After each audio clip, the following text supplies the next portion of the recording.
here's a quick tip to know if you are offensive here. If it has a fragrance, it has estrogenic influences on your body, guys. So if you're smelling your laundry detergent, it's fresh smelling Tide, the things you hang in your car, the Christmas tree from the car wash, anything with a fragrance is causing a disruption to the chemicals. And so what happens is the body interprets these estrogen-like chemicals to be estrogen. And so to keep that balance right, it can't do it because it's being confused. And then EMS is on that list too. Oh yeah, there was this dramatic study of these rats. They put a cell phone next to the rat's cage. I think it was only 2 hours a day for 60 days. And at the end of the 60 days, the level of testosterone in these rats have dropped to 50% of what it was.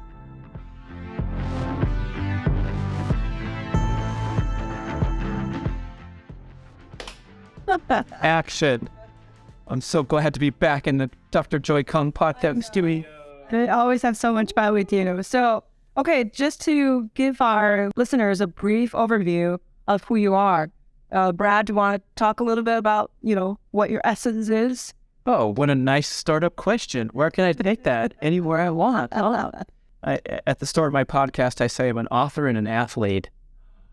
So I've been writing books and in the health scene for a long time, but I started out, I immersed into this world pursuing a career as a professional triathlete back when I was young. So I was a runner in high school and college, competitive little athlete, and I got into this amazing sport of triathlon that led to a 9-year career on the pro circuit a long time ago. But it was a great journey because it's so graphic and exposed and real and honest. And so when you do well, when you succeed, it's because my mindset was right, my lifestyle, my health practices, everything was in balance. I was able to train. I was able to love the process. I wasn't overly fixated and stressed about results or attaching my self-esteem to the outcome. And that's when I got better and better as an athlete and enjoyed it and was confident and fearless on the race course and all these great things. My very best, I was national champion. I was ranked number 3 in the world. It was great. People clapping for me. I was on the magazine cover, on TV. And then I also made all these different mistakes. And a lot of them were driven by an overly competitive, tightly wound mindset, as you might see often in the world of triathlon, because you have to train so hard. It's so grueling. And so I was one of those guys that really liked to push my body and compete really hard. But when that gets out of balance in life, you tend to suffer and struggle. You're not enjoying the process. And maybe in business, you can still be successful and be an asshole on a private jet and you're rich, but all your employees hate you. You can still be successful, but not as an athlete because everything's so fine-tuned. And so when I pushed myself too hard, that's when I fell off balance and learned these super hard lessons of getting my butt kicked and having to recalibrate and retool and say, what's wrong with me? What kind of imbalance did you notice? It was overtraining. And then did you just have a lack of energy? Or you were trying energy? You weren't performing as well? I needed those stem cells back in the 90s before they came about. But this overtraining has so many aspects to it because, and we're going to talk about this when we talk about hormone optimization, it's like when your real life is out of balance, if you have whatever, a relationship dysfunction or financial pressures, especially as an athlete, when we're trying to make it in this small sport, like you could make a lot of money when you won races. And then when you got 7th, you didn't make very much money as a professional triathlete. And so when these things kicked into gear and it got me out of balance just in a normal, hectic, stressful circumstance of life, of course, that's going to show up in my race results. And so it took a lot of discipline and took a lot of courage to kind of break free from this regimented type A mentality where I thought if I just push the gas pedal hard enough, I can win the races. If I can do as much training as I can and never give up and not let anyone pass me and all these things. And those really don't serve you in the long run because you have to kind of understand your body as a dynamic organism. And sometimes like the discipline, people would say, you have so much discipline. You train swimming, biking, and running every day. Wow, that takes a lot of discipline. The discipline came when I'd wake up and have to go, whoops, today's a rest day. And even though I want to get better at my swim and beat that guy that beat me at the last race, I need to sit back, let the shoulder rest. So basically, you became a expert at optimization in the very holistic sense to be the best athlete, right? So coming from being an athlete and to coming into a optimization expert, even that's kind of the essence, correct? That's nice to drive this story forward, because I'm mentioning my athletic background because that's informed everything I've done in the health and fitness space. And so I'm not a PhD nutrition researcher that can proclaim this is the best diet, but the things that I learned from competing at the highest level as an elite athlete, I think are just as relevant as what any science comes forth and presents. And this message or this idea is now getting more and more traction, where Mark Bell talks about this a lot, like we're not robots. So you can't apply scientific research to a dynamic human that has peak performance goals or wants to live a long time. It's just not going to work no matter how hard to try. Yeah.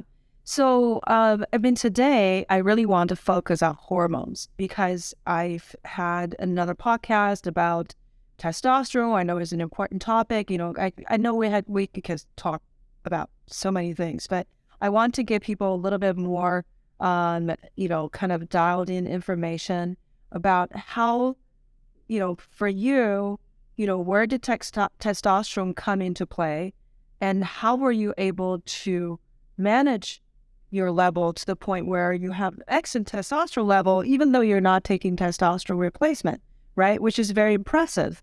And that's something a lot of people may be interested. They want to enhance their testosterone naturally, but they have no idea how.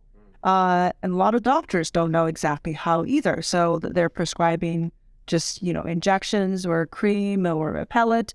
So I want you to share a little bit of, how did even testosterone even pop up on your radar, and just your experience with it. Yeah, good. This is so funny that we're talking about this now. Here I am at age 58. So I retired as a professional athlete at age 30. And so the rest of my adult life, I've had all these fun peak performance goals. I still like to compete in the old man track and field, high jump competition and speed golf and my fun stuff.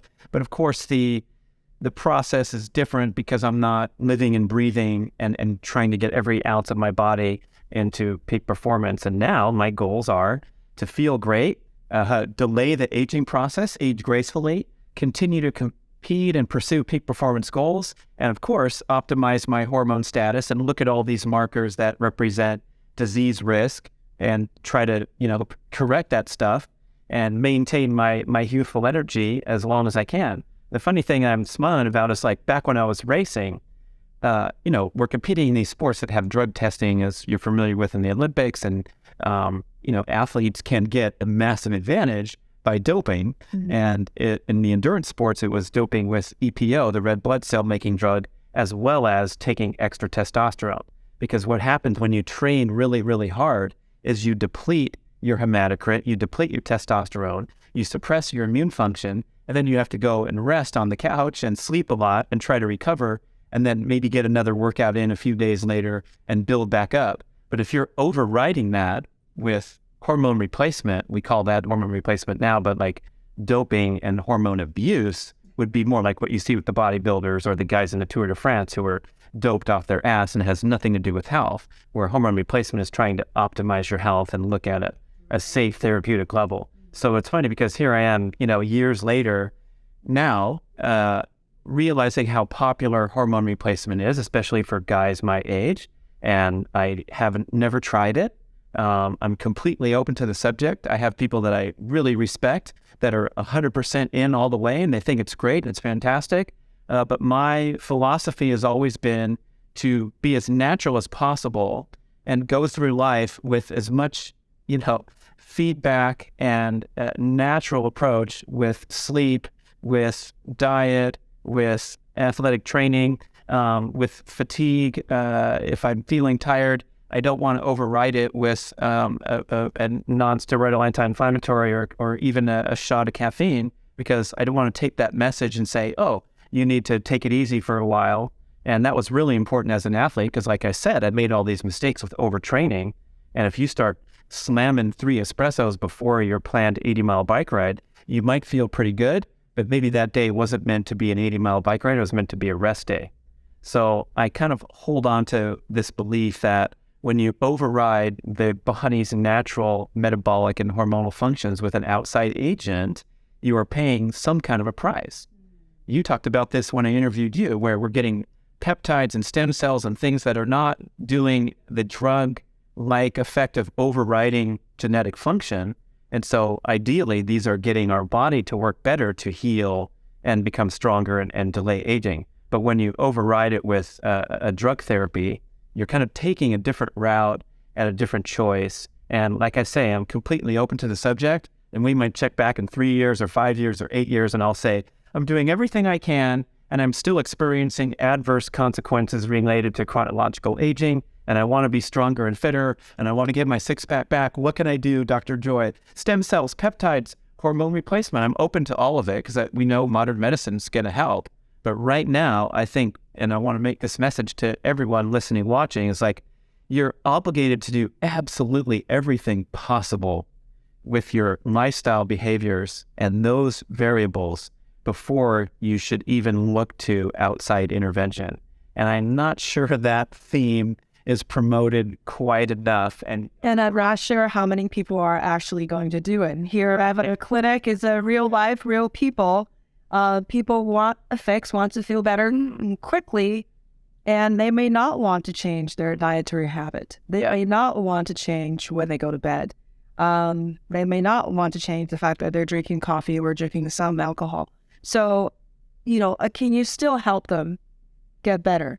So that's, it's, do we want a purist approach, right, or do we want to be more practical? So it's a good question. But for people with discipline, which I assume a lot of people who are interested in health optimization, a lot of them have the discipline. So do you feel that to naturally, I don't even know if your testosterone level was ever reduced. Have you ever checked it when you were? Oh my gosh, I tested it all the time when I was a young guy between the ages of 20 and 30, supposedly in my hormonal peak, and it was very suppressed. It would be diagnosed as hypogonadal when I was within my prime because I was training so hard. Yeah, it was between 200 and 300 Really? Almost every time I tested. And that was purely because of the training load. And I think probably all my peers, except for those who were doping, would be having all kinds of suppressed markers and elevated inflammatory markers, suppressed immune function.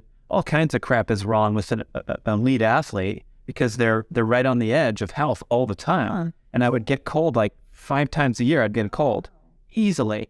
Add that up times 10 years, I had 50 colds in a decade. And, the last decade, I think I've had 3 or 2, it's like, it was rough going out there. And so, yeah, my serum testosterone was between 200 and 300 all the time. My hematocrit would go at 42, 44 at the best, and then it would go down to 36 or 38, which is anemic and you feel horrible and you have to rest and eat a lot of hamburger and steak and then come back 2 weeks later and you can get back into your routine. That's why the red blood cell drug is so valuable. If you can peg your hematocrit at 50, you're overflowing with oxygen all the time. And we talk about the health. The thing what the testosterone can do can increase your red blood cell count. Yeah. Did you make it your mission to improve your testosterone level? I mean, that's pretty bad.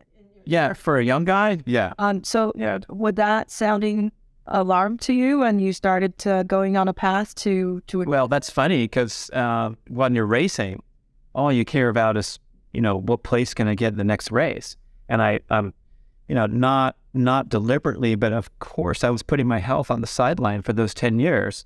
And I kind of compare myself, I might as well have been a rock star, partying and putting crazy shit into my body for those 10 years because I was similarly unhealthy. I was not a healthy guy. I was super fit. I could do 3 things really well, swim, bike, and run. But if you saw your testosterone levels is so low, you're going to know it's going to affect your performance. Yeah. We didn't care. Well, I did the best I could to try and balance the stress and rest of training. And that was the whole game, is like, how fast can I get without crushing myself and getting tired? But even at my best, my testosterone was still suppressed due to all the, the chronic overproduction of stress hormones that's required to train 30 hours a week. So you're doing the best you can. That's why the dopers win Olympic gold medals. But back in my day, I had this assumption that everybody was clean, and I was really close friends with everybody.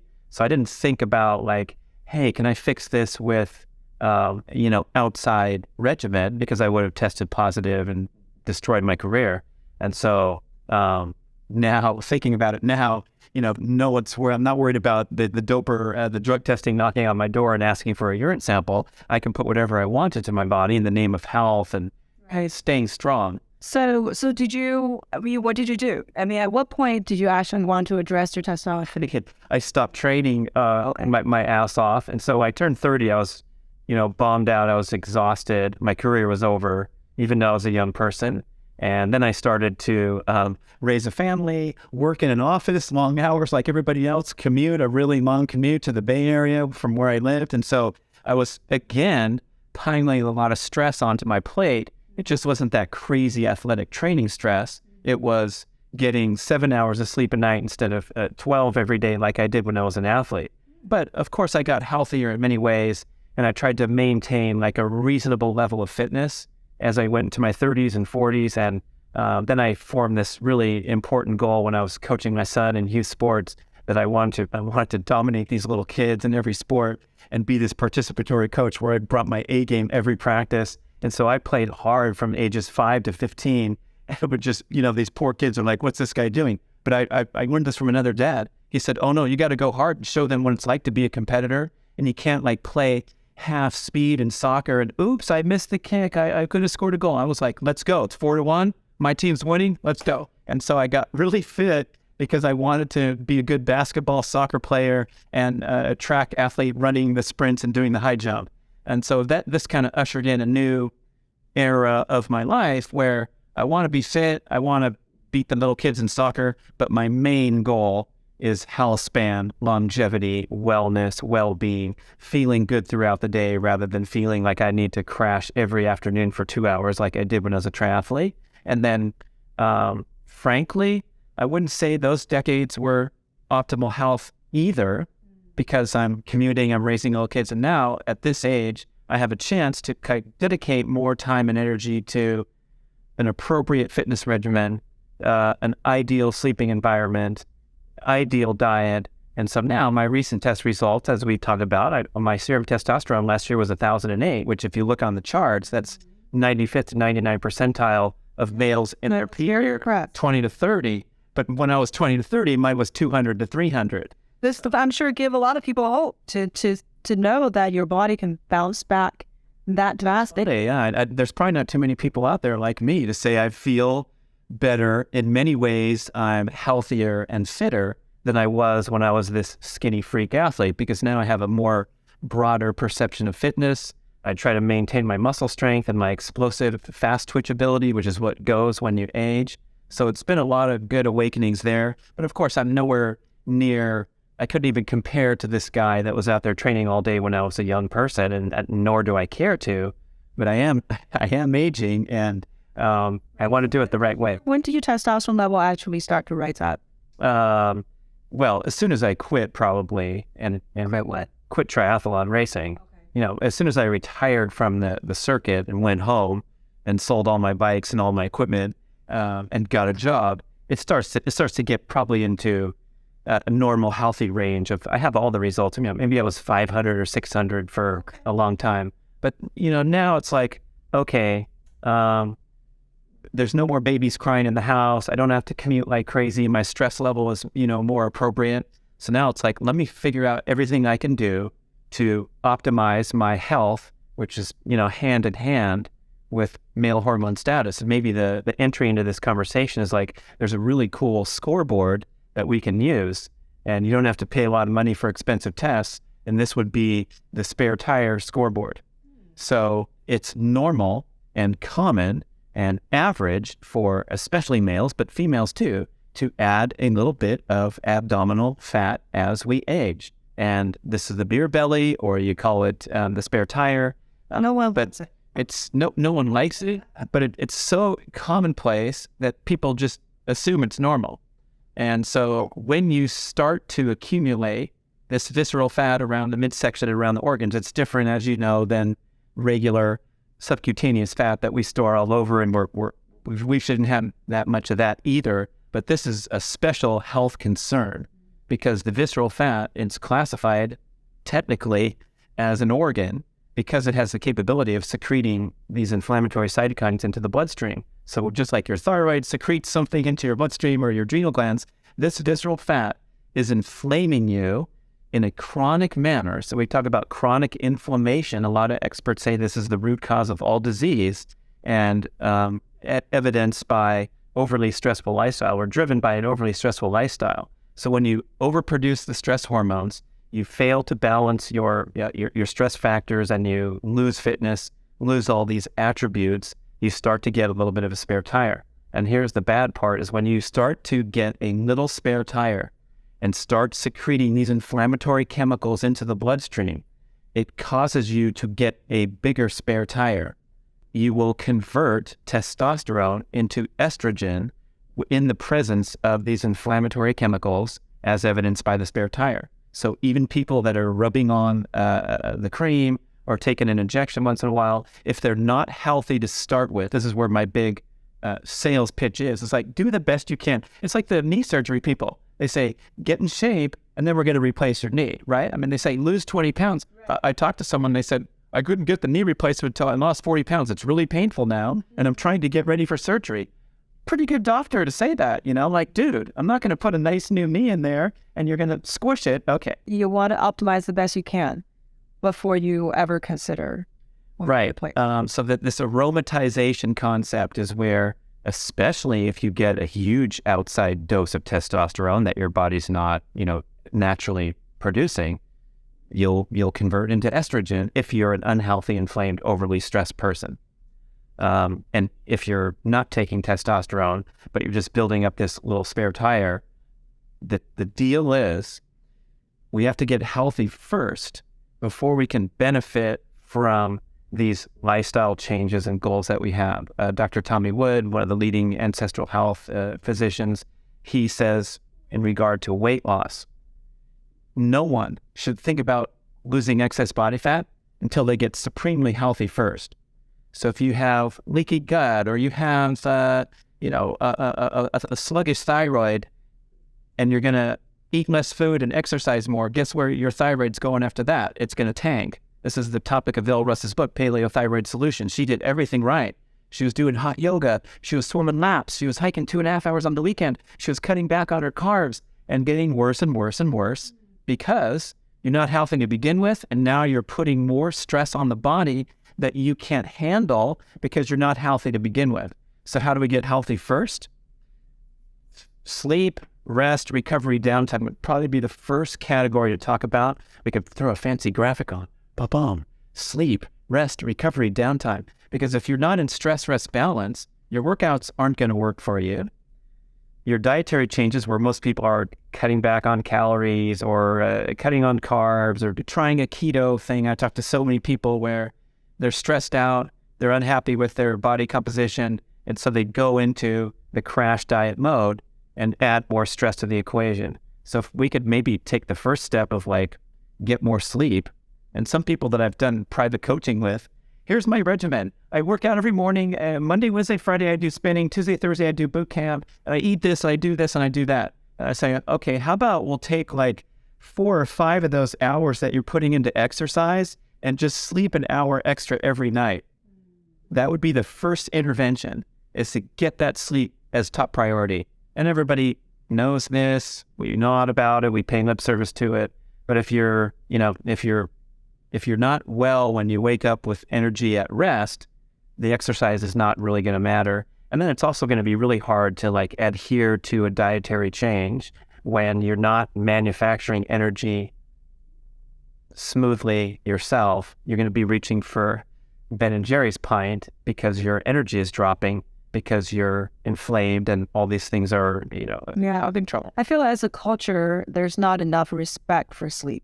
People basically think it's almost optional, right? If I can go out and just have fun and party late, until late at night, or just putt around in the house, or watch a movie, they will rather do that. They think sleep is somewhat optional. So that kind of attitude will have to shift, to gain more respect for sleep.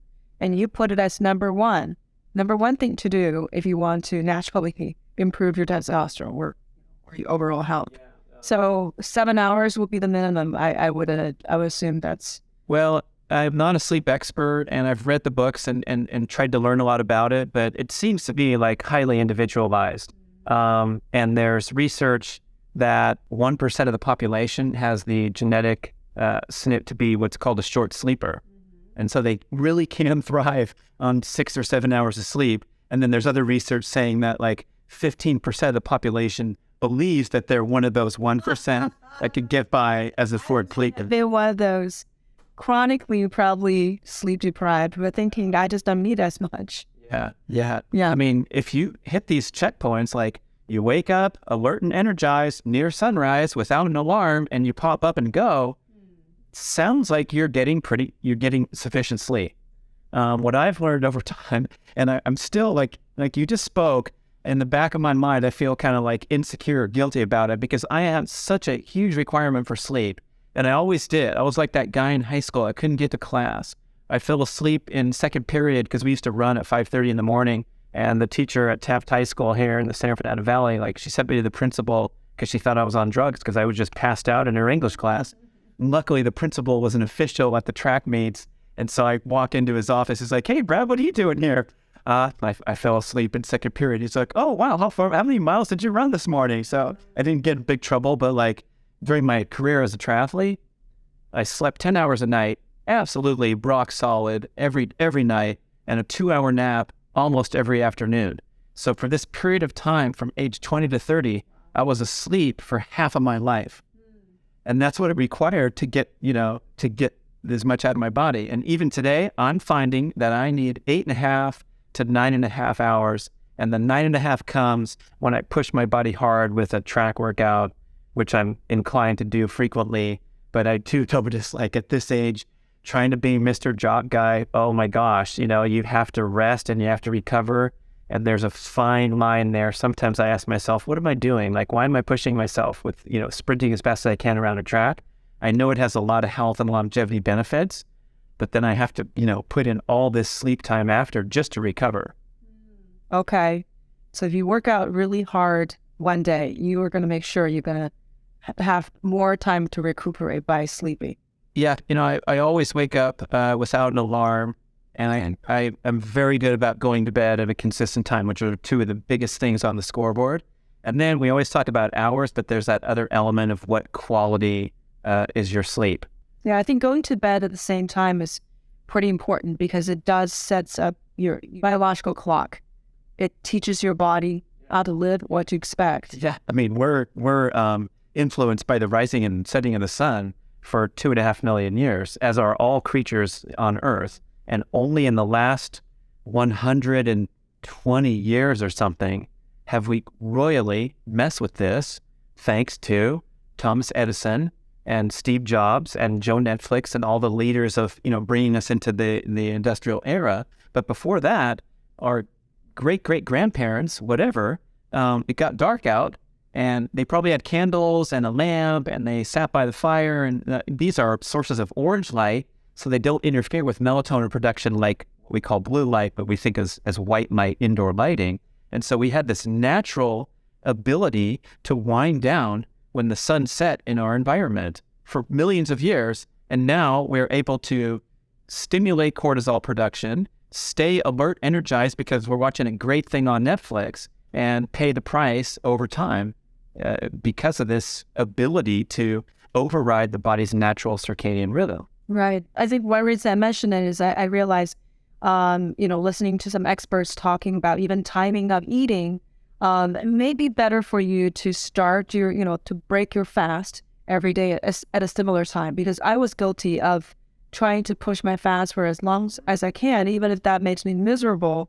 But probably I was confusing my biological clock. My body never knows when the next meal, when the meals come, so all the system can wake up, right? The next phase of absorbing nutrients. So if you can stay on a more consistent regime, including sleep and eating, I think that probably is going to be helpful for this biological system. This is called the digestive circadian rhythm, and the emerging research, especially Dr. Panda at Salk Institute, San Diego, they're so intertwined. And we didn't really think about this for a long time, but I like the research saying, hey, when you get up, consume some calories and get some energy going. I mean, this is just an argument saying that eating something in the morning will help you kick into gear, just like drinking a coffee does, but same with consuming the calories. And so it's out there that people can say, so I don't have to fast until midday to get on the scoreboard as a health enthusiast. But then I think the one that's less disputed and more agreed upon is the strong recommendation to not consume any calories after dark, because after dark is when we want all systems to kind of start winding down. It's called dim light melatonin onset, DLMO, and that's the cue is the darkness in the environment. We start to produce melatonin more and more and more, and that's what makes us sleepy and has all these other hormonal functions and repair functions. But you can interrupt that with one message on your screen. There's a great book called Lights Out, Sleep, Sugar, and Survival, talking about the interruption caused by one glance at your phone in the middle of the night is enough to arrest melatonin production dramatically. And so people get super freaked out about, the biohackers with their lenses and their completely dark environment. But I'll tell you, my friend's house, he has a completely pitch dark experience in the guest bedroom. And there's nothing like sleeping in that cave. It is a big difference from what I would say is my mostly dark environment most of the time. But, there's little cracks here and cracks there, and there's an LCD screen over there in the corner. So if you have trouble sleeping, that's when you go hard on some of these things, like don't eat food after dark, make your environment pitch dark if it's possible, get rid of all noise and distractions. If there's physical clutter in your bedroom, the research shows that this will prompt a stress response. It'll prompt a cortisol release because you're looking over there in the corner that your lazy-ass boyfriend didn't finish the windowsill that he was painting. So there's a can of paint, a drying paintbrush, and then there's a stack of bills over there on your temporary desk because you had to get working at home during quarantine. All these things can mess up your sleep just by walking in and looking at them. So we can go online and look at Google minimalist bedroom, or the Asian style decorations where they have the low bed and two little nightstands, and everything's austere and minimized. That will kind of welcome the body to say, hey, this is the place where you can come and rest, rather than the desk over there. And oh my gosh, if there's a TV in your bedroom right now, get rid of that thing. That is that's an F score on sleep hygiene and sleep prioritization. Right. Okay. So we cover sleep. That's first foundation. Yeah. And what, I want to hear all your tricks. Okay. We're going to work through this long list, but going hand in hand with sleep, again, for the first time in the history of humanity, and this is now 20 years ago, not 120, we have the mobile device. So now we have the ability to stimulate our brain strongly all time. From the moment we wake up, 84% of Americans, first thing they do in the morning, you know what it is? They reach for the mobile device. That's a big number. And then half of that 84% do it while they're still in bed. So as soon as we wake up, our brain is going into high reactivity, a fight or flight type of mode. And then we're going off to work, we're driving, we're getting constant brain stimulation. And previously, we had all this kind of built-in downtime. I remember, I'm old enough to remember standing in line at the bank over there on Sherman Way and Reseda, the headquarters of Bank of America. Has your tongue to chill? Oh no, today's the longest line. Look at this, it's going out the door. And you just stand in line at a bank. Andrew Dice Clay had punchlines in his stand-up routine about standing in line at the bank. If you know what I'm talking about, you know what I'm talking about. But we had all this time where we'd sit on the porch and chat with a real live person, and then some time would go, and then we'd say something else, or you'd read the newspaper every evening when it was delivered, all this kind of stuff that's now we're still the same humans. We're not any more adapted than grandpa or great-grandpa or great-grandma, but we're throwing in major gigabytes of information every day. So we have sleep, and then we have this critical obligation for rest, recovery, and downtime, and turning off devices, which, boy, I mean, when I was an athlete, I had all this downtime every day because I trained, and I ate, and I slept, and I got my nap and my sleep. And so I was asleep half my life, and then there's another huge chunk of life where I wasn't doing much. Maybe I was consuming digital entertainment or renting 3 videos, but that's the lifestyle that's required for, putting all your energy into physical output. So that's the sleep category, but it's not just sleep. It's not just that evening block of sleep that you want to nail. It's also, do you have 7 minutes to go outside into the courtyard and close your eyes and look up into the sun and do a meditation or a breathing exercise and then go back to work, especially when you're feeling stressed and overwhelmed? Okay.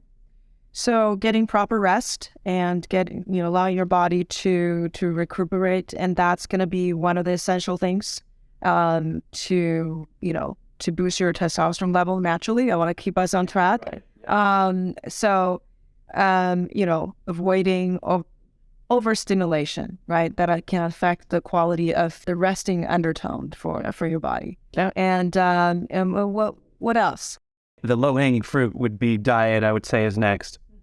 And so we're looking at that scoreboard again, that spare tire scoreboard. How did you mostly accumulate the spare tire? Is from consuming ship food. There's also other contributions like chronic lack of sleep and chronically over-exercising. It's the chronic overproduction of stress hormones. But when you're eating a lot of processed food, you start to interfere with your body's ability to generate cellular energy naturally, and you become dependent on more and more processed food. You mess with your the appetite center in your brain, as good books like Stephan Guyenet's The Hungry Brain and Rob Wolf's Wired to Eat will talk about in detail, where we become literally addicted to the Ben & Jerry's ice cream pint because it's a dopamine flooding, and we also are low energy when we're craving and overeating the bag of potato chips or the ice cream. So why are you low energy at 4 o'clock in the afternoon or 9 o'clock at night, not taking care of yourself, not sleeping enough, not eating enough nutritious food to give you the energy that your body needs, and then not exercising enough or exercising too much? Like in my story, I was exhausted every afternoon. I needed a nap. It's not a great thing to say this guy needs to go down for 2 hours every day. It was a symptom of over-exercising. Under-exercising and sitting around too much, we have research showing that you become slightly less glucose tolerant and more insulin resistant after sitting for 20 minutes. You start to mess with your metabolism after 20 minutes of stillness. So yes, we need to bounce up, go down, get say hi to somebody, get a Post-it out of the drawer, and go back to work and take a break every 20 minutes where we start moving again.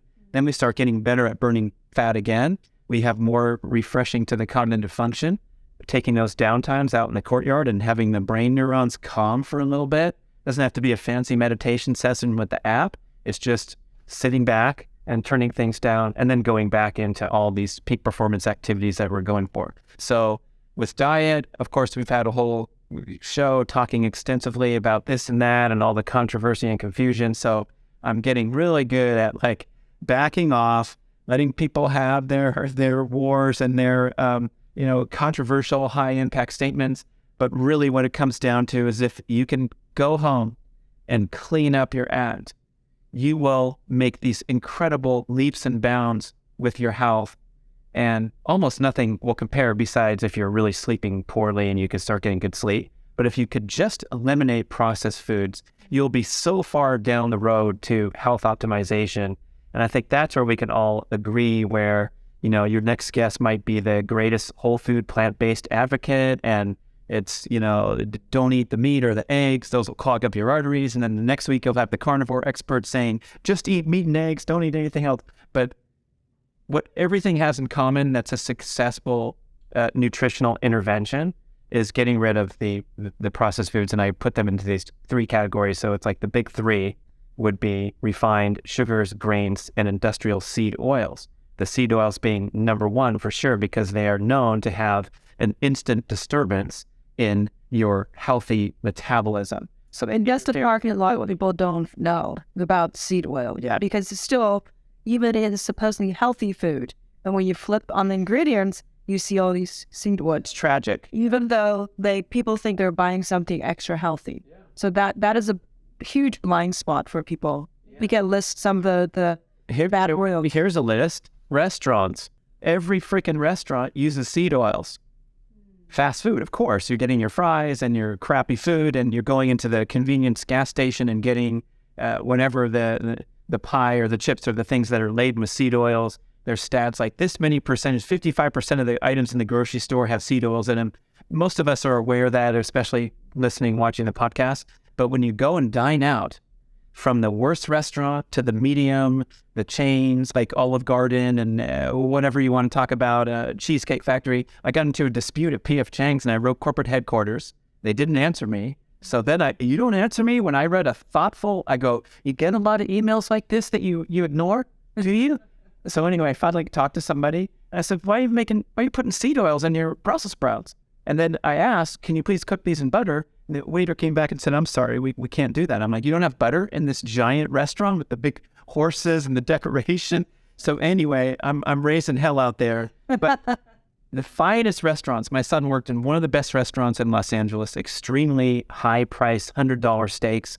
They got that crap in the kitchen and they're making their sauces and the stuff they're cooking in with these inexpensive oils. So dining out is your biggest risk. And then being an idiot and buying stupid stuff is your second biggest risk. So you can go to a quality superfoods or natural foods market now and find some ice cream and some potato chips and things that are free from snacks and crackers and treats or whatever. We're not trying to completely disrupt your lifestyle. Not that any of those things are recommended, but you can clean up your act a little bit without this huge deprivation where like, what can I eat now? So I think as far as oil, you almost can't only talk about what it's okay to eat because the list for bad oils is so long. So what are the oils that are actually good for you?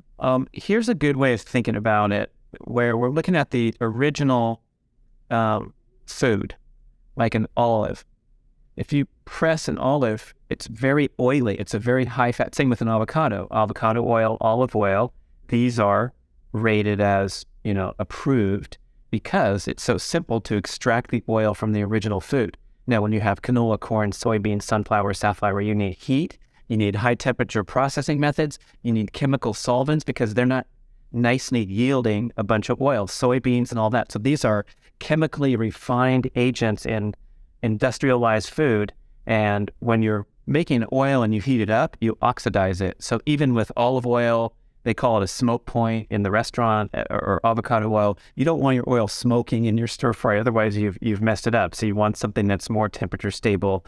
So saturated fats like... But the Chinese cook, the oil is always smoking. They're probably using sesame oil, which a lot of times, right? Not the stir fry. Unfortunately, I grew up on vegetable oil, or peanut oil. Yeah. Whatever, cheap oil. I think that... Yeah, I wonder, did your great-great-grandmother cook with lard or something? Or lard. I remember my mom loved getting the lard. Yeah. When she was, kind of reducing the fat strips and then saving that and using that. And look at, no one thinks anything of this change, but what a disaster. What a tragic shift into more, efficient. Now you can buy the bottle and pour it in the pan. So we want to stay away from all... Yeah, so as far as oil, coconut oil? Yeah, so coconut, the original product is high in fat, high in saturated fat. Monounsaturated fat is olive oil and avocado oil. And so those few oils are approved. And then there's another talk that, you don't need to be making this the centerpiece of your diet. And most people aren't, but, you can have a dressing on your salad that's really high quality, extra virgin, first cold press only olive oil grown domestically or grown fresh. Because when you go to the big box store and you see extra virgin olive oil, there's no regulation on that term. And a lot of that stuff is crap. It's super dated. It's been in there for months and months. It's been exposed to heat, light, and oxygen, which is how you oxidize oil. And even though it says extra virgin olive oil on the label, it's highly suspect. Here's how you can tell you're getting a good olive oil. You take a spoonful, you taste it, and it will burn the back of your throat if it's fresh. really strong. It's like, oh, you need to take a drink after. That's real olive oil. And you can get it from like the Olive Oil Club. I think if you Google Olive Oil Club or olive oil growers, there's like a monthly thing and they ship you this bottle of oil and it's handwritten on the side like a fine wine or another product that's quality and says, harvest date 9/22 or whatever. And you're getting something fresh and not adulterated by outside oils. Avocado oil, the great new sensation of the evolved food marketplace. They tested like 130 products. I think this is on Dr. Saladino's Fundamental Health podcast. They tested like 130 products containing avocado oil, and like almost all of them failed. Like it didn't really have it in there. It had a blend of other oils in there because they can just get away with saying, avocado oil potato chips, try these are better. And people respond because we're trying to do the best we can.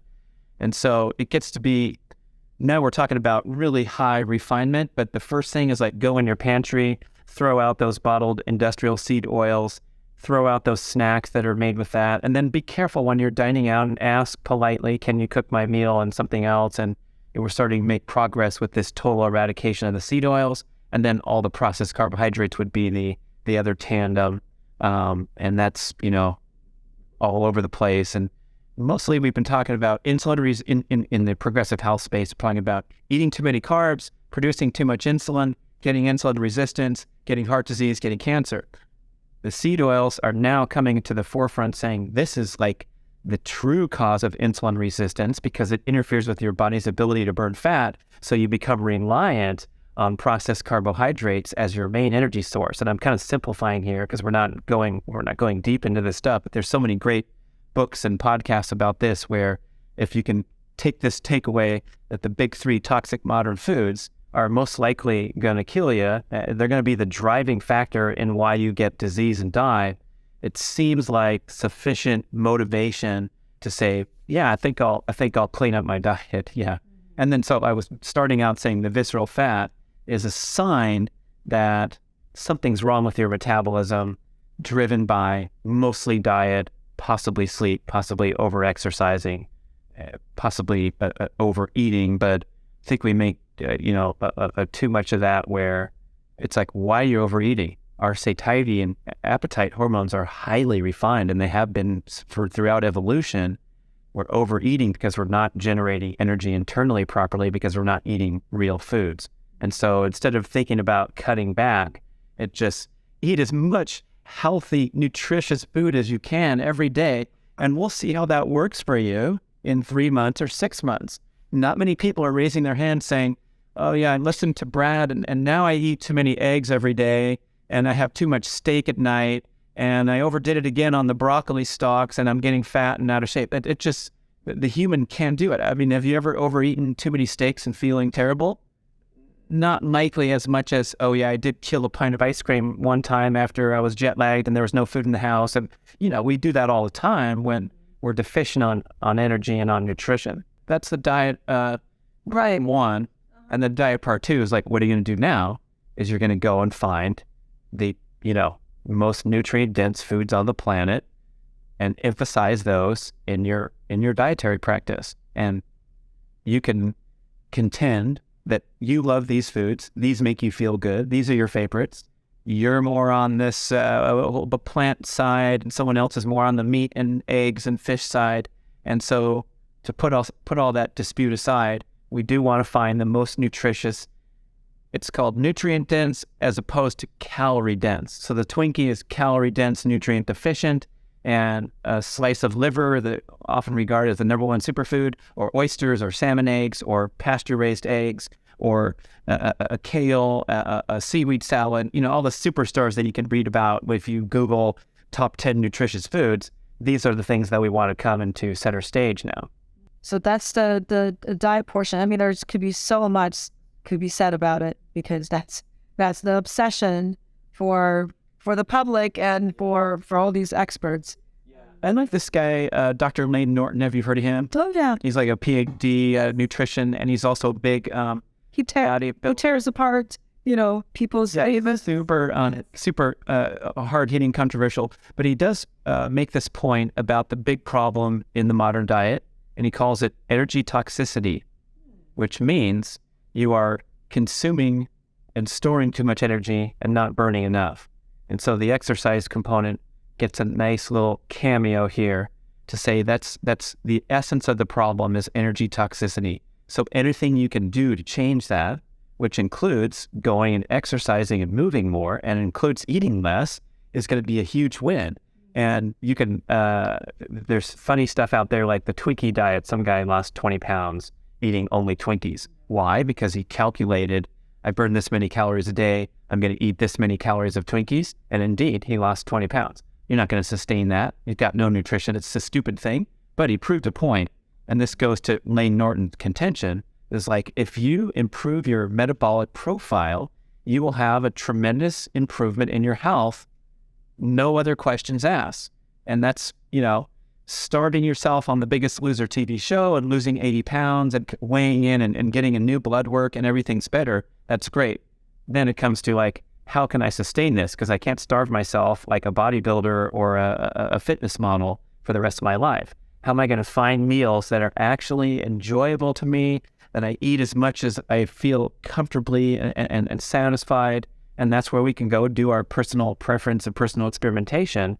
And I'm going to argue strongly also that most of the indulgent foods that we say are so important to us, it's possibly driven by unhealthy lifestyle patterns that are causing you to reach for that sweet, disgustingly sweet food. If you've had your omelet in the morning, and you've had your nice salad or whatever you like to eat, and you've had a nice steak and something that's really rich and satisfying and nutritious, you're going to be much less likely to fall victim to the dopamine triggering foods that are surrounding us everywhere. Right. Diet and exercise, that's usually the main advice that any doctors, I remember, being trained as a conventional medicine doctor. I mean, that's pretty much it. It's that's our mantra. Eat healthy. Never mind exactly what that means, but eat healthy and exercise and then sleep. So sleep, sometimes mentioned, sometimes not. But so if a person can dial in these three aspects, do you feel that they have a pretty good chance that their testosterone level is going to start rising? It depends, I guess, what the current state of affairs is. But I think we can make baby steps and improve really well. And we can bring in a fourth category, which would be like lifestyle, and especially your romantic relationship. Dr. John Gray says this is like making or breaking your hormone status for males and females. And so if you have a dysfunctional love relationship, you will take your testosterone to the level of having horrible sleep habits and eating junk food because you feel diminished. You get into arguments. The arguments are, extremely energy depleting and depleting your essence as a person because you feel undervalued, diminished, and not heard, and not poor communication and all these stressful things. And the book Beyond Mars and Venus goes into a lot of detail about how the female hormonal needs from a relationship and the male hormonal needs from a relationship. I think we should go into those because they're short, but they're life-changing takeaways. Yeah, let's talk about it. So we are going to hit both sides, people, and not picking on no females out there, nor males. And of course, the attributes apply to all manner of relationships, including same sex. So it's the same dynamics, but just for simplicity, we'll talk about like John Gray's essential relationship assignment for the male. And the male is to remain calm, cool, and collected at all times. Do not speak if you are experiencing a negative emotional charge. So you never take it to your romantic partner when you are lit up. You always, speak from loving kindness anyway, but by getting into engagement and arguing, sometimes the females have this need to verbally work through things with great intensity, and that's how they get to their relationship wholeness. But whenever a man goes into it and starts getting into it with a female, he will experience this diminished testosterone level because that's not how the male biological drive. And again, I don't want to offend anybody in today's modern culture, but he's talking about the male species' deepest biological drive is to conquer one's environment and serve as a protector and a hero in the story. So the male's deepest biological drive in the relationship is to be the hero in the story.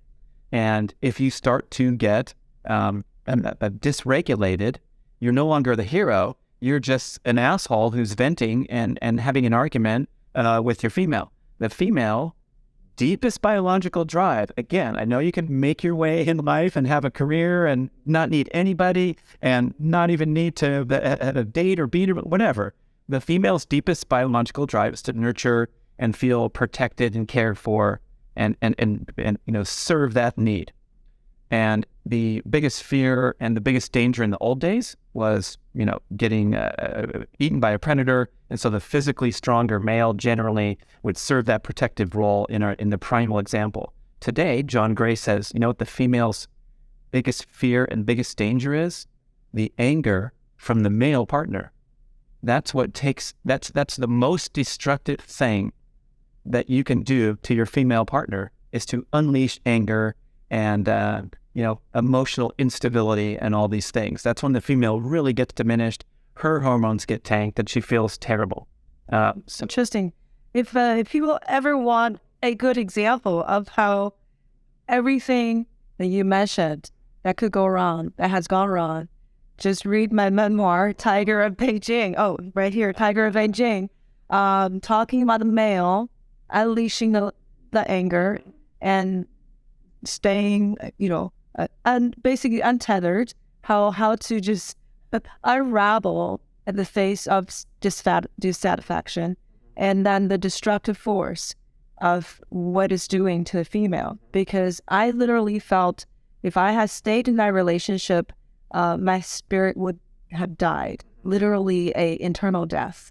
So I knew that, and that's why I had to get out. But it's really interesting hearing you talking about that, because I knew it was extremely destructive and unhealthy, and but I didn't know somebody analyzed it too. It's a perfect demonstration. It's like to awaken to some of this information is important, because I think now we're getting confused where now the relationship, we want it to be everything. So I want the female wants the male to serve all of her needs, including someone to chat with in extreme detail about whatever. And so the John Gray male relationship assignment is to engage in what's called Venus talks. And that's when the female needs to vent her energy and talk through what happened in the day. And so the male assignment is to sit there and listen intently without offering advice or solutions. And it's a real challenge, because the male's primary biological drive is to solve problems, conquer one's environment. So the female comes home, she needs to vent. Her boss was a jerk again. I don't know what we're going to do about this. Do you know here's what happened in the conference room. And the male says, you know what you should say to your boss? You should say, and then all of a sudden, the potential for relationship wholeness and wellness gets blown out, because the man's trying to be the hero of the story, rather than just satisfying this need for the female to vent without solutions or advice. And so just to get this advice clear, number one is keep your cool at all times. And if you are experiencing a negative emotional charge, you know what you're supposed to do instead of engage? Go off and do testosterone boosting activities, which are physical challenges. It could be anything that's a challenge where you're trying to solve a problem. So you can go tinker with your motorcycle in the garage. You can play video games. That counts on the list of testosterone boosting activities, because that's why it's so popular for young males in those peak, hormonal years, is they get that need met with conquering and scoring the video game. Of course, a workout would be a fantastic example. Go and lift some weights. If you're slightly frustrated in a relationship interaction, go away and come back feeling whole and ready, for example, to engage in a Venus talk without offering advice or solutions.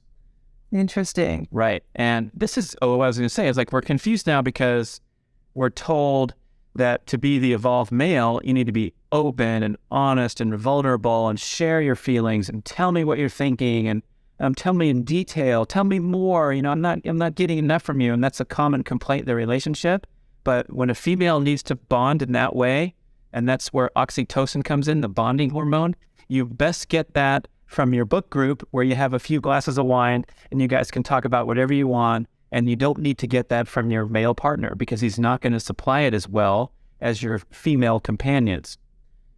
So the male's assignment, Stay calm, cool, and collected at all times. Don't engage. Don't speak when you have a negative emotional charge. John Gray is looking at me through the Zoom call going, how many times do I have to tell you guys this? Shut your effing mouth if you are lit up. It's just going to damage everything. Okay. Engage in these Venus talks. Females, did we give the female advice yet? I can't remember.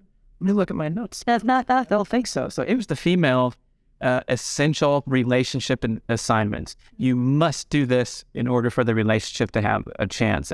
It is express everything as a preference and never nitpick. So nitpicking is telling that male that he's no longer the hero of the story. Now you're going into your mothering role or whatever role that you're doing, or you're a boss, you're a boss lady in the workplace, and so now you're bringing that into the home and saying that, why did you load the dishes this way? I prefer it this way, this kind of thing. And so if everything comes down as like first thing in the morning, oh my gosh, the kitchen's spotless. You did that last night. Oh, you rock. I love a spotless kitchen in the morning, because then I can get started on my coffee machine and making my omelet.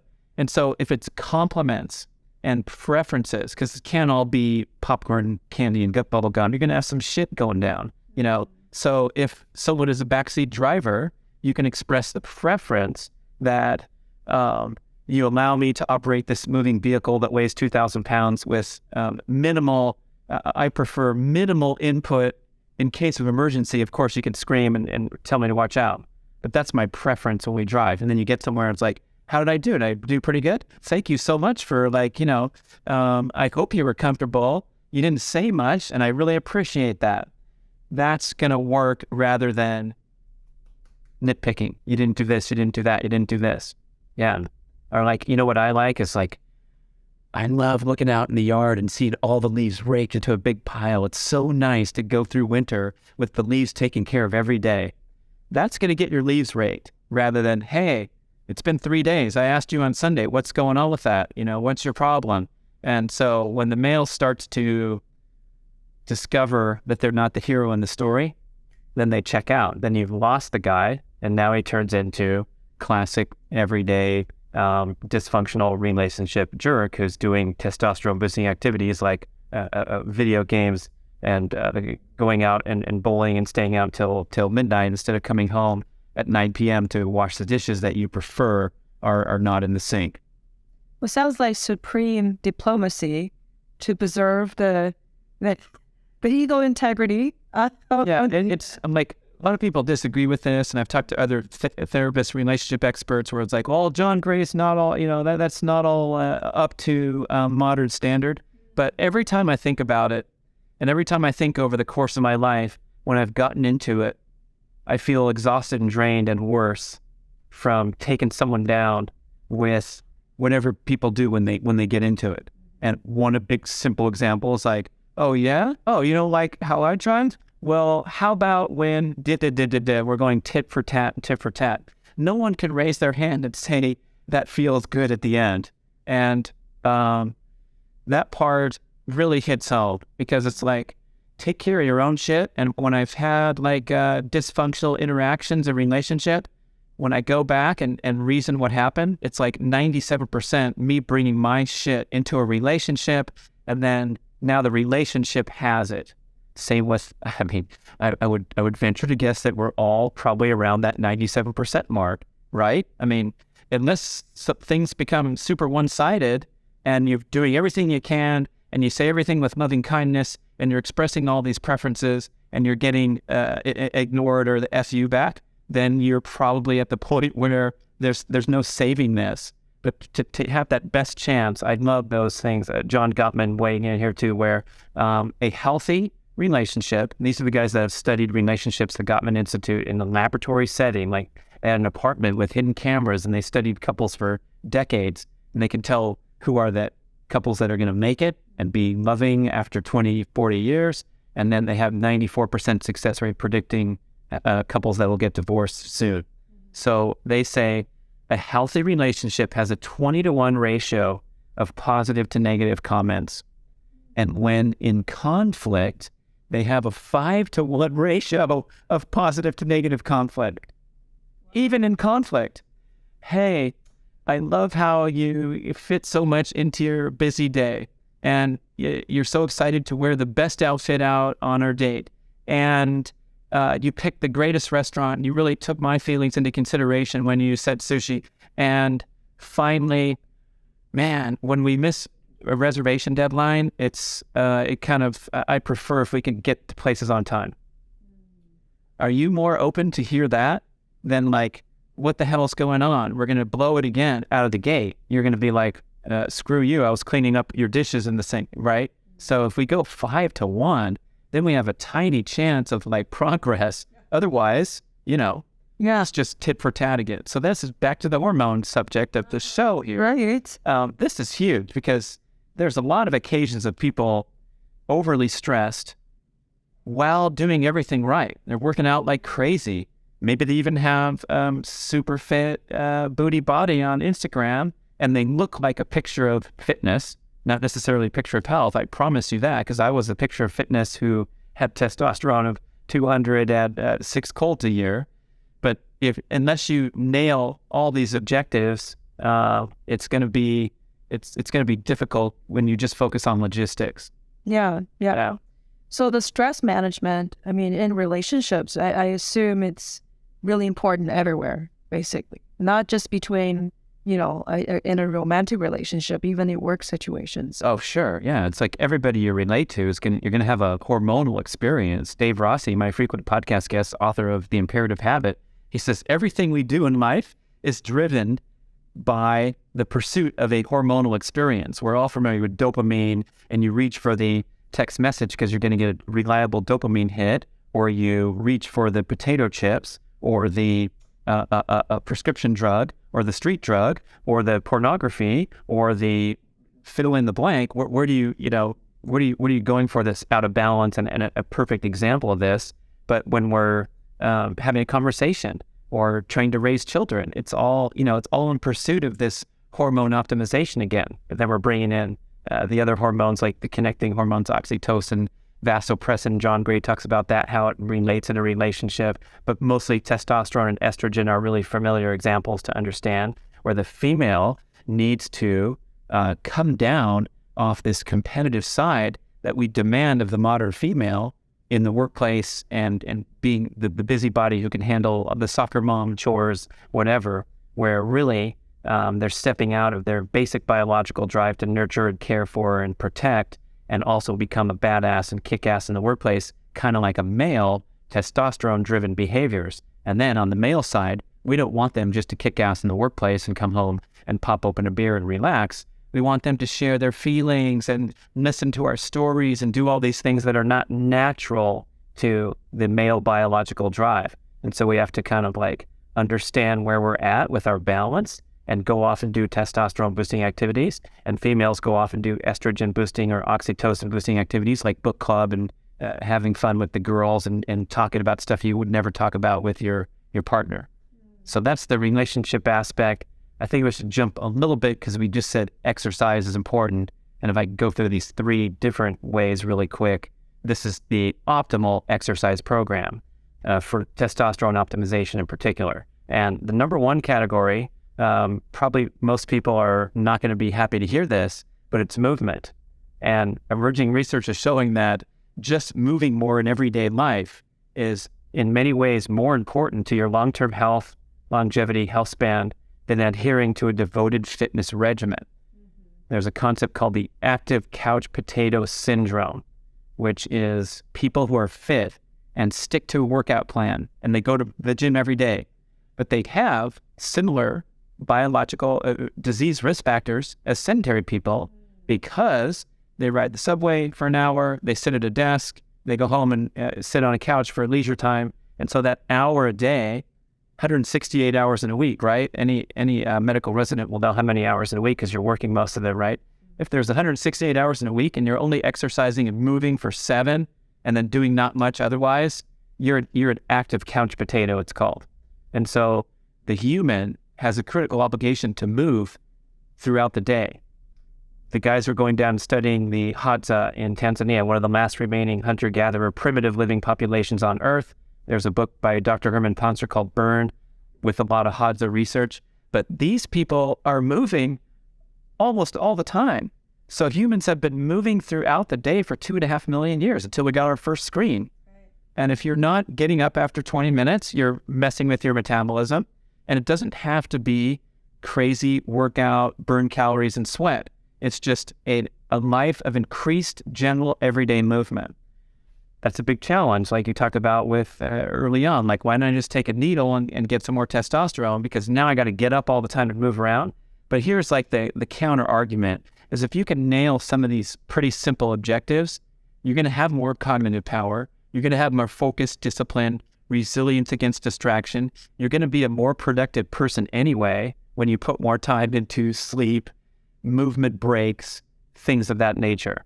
And so to hit this movement objective really quick, my favorite thing to do is a morning exercise routine.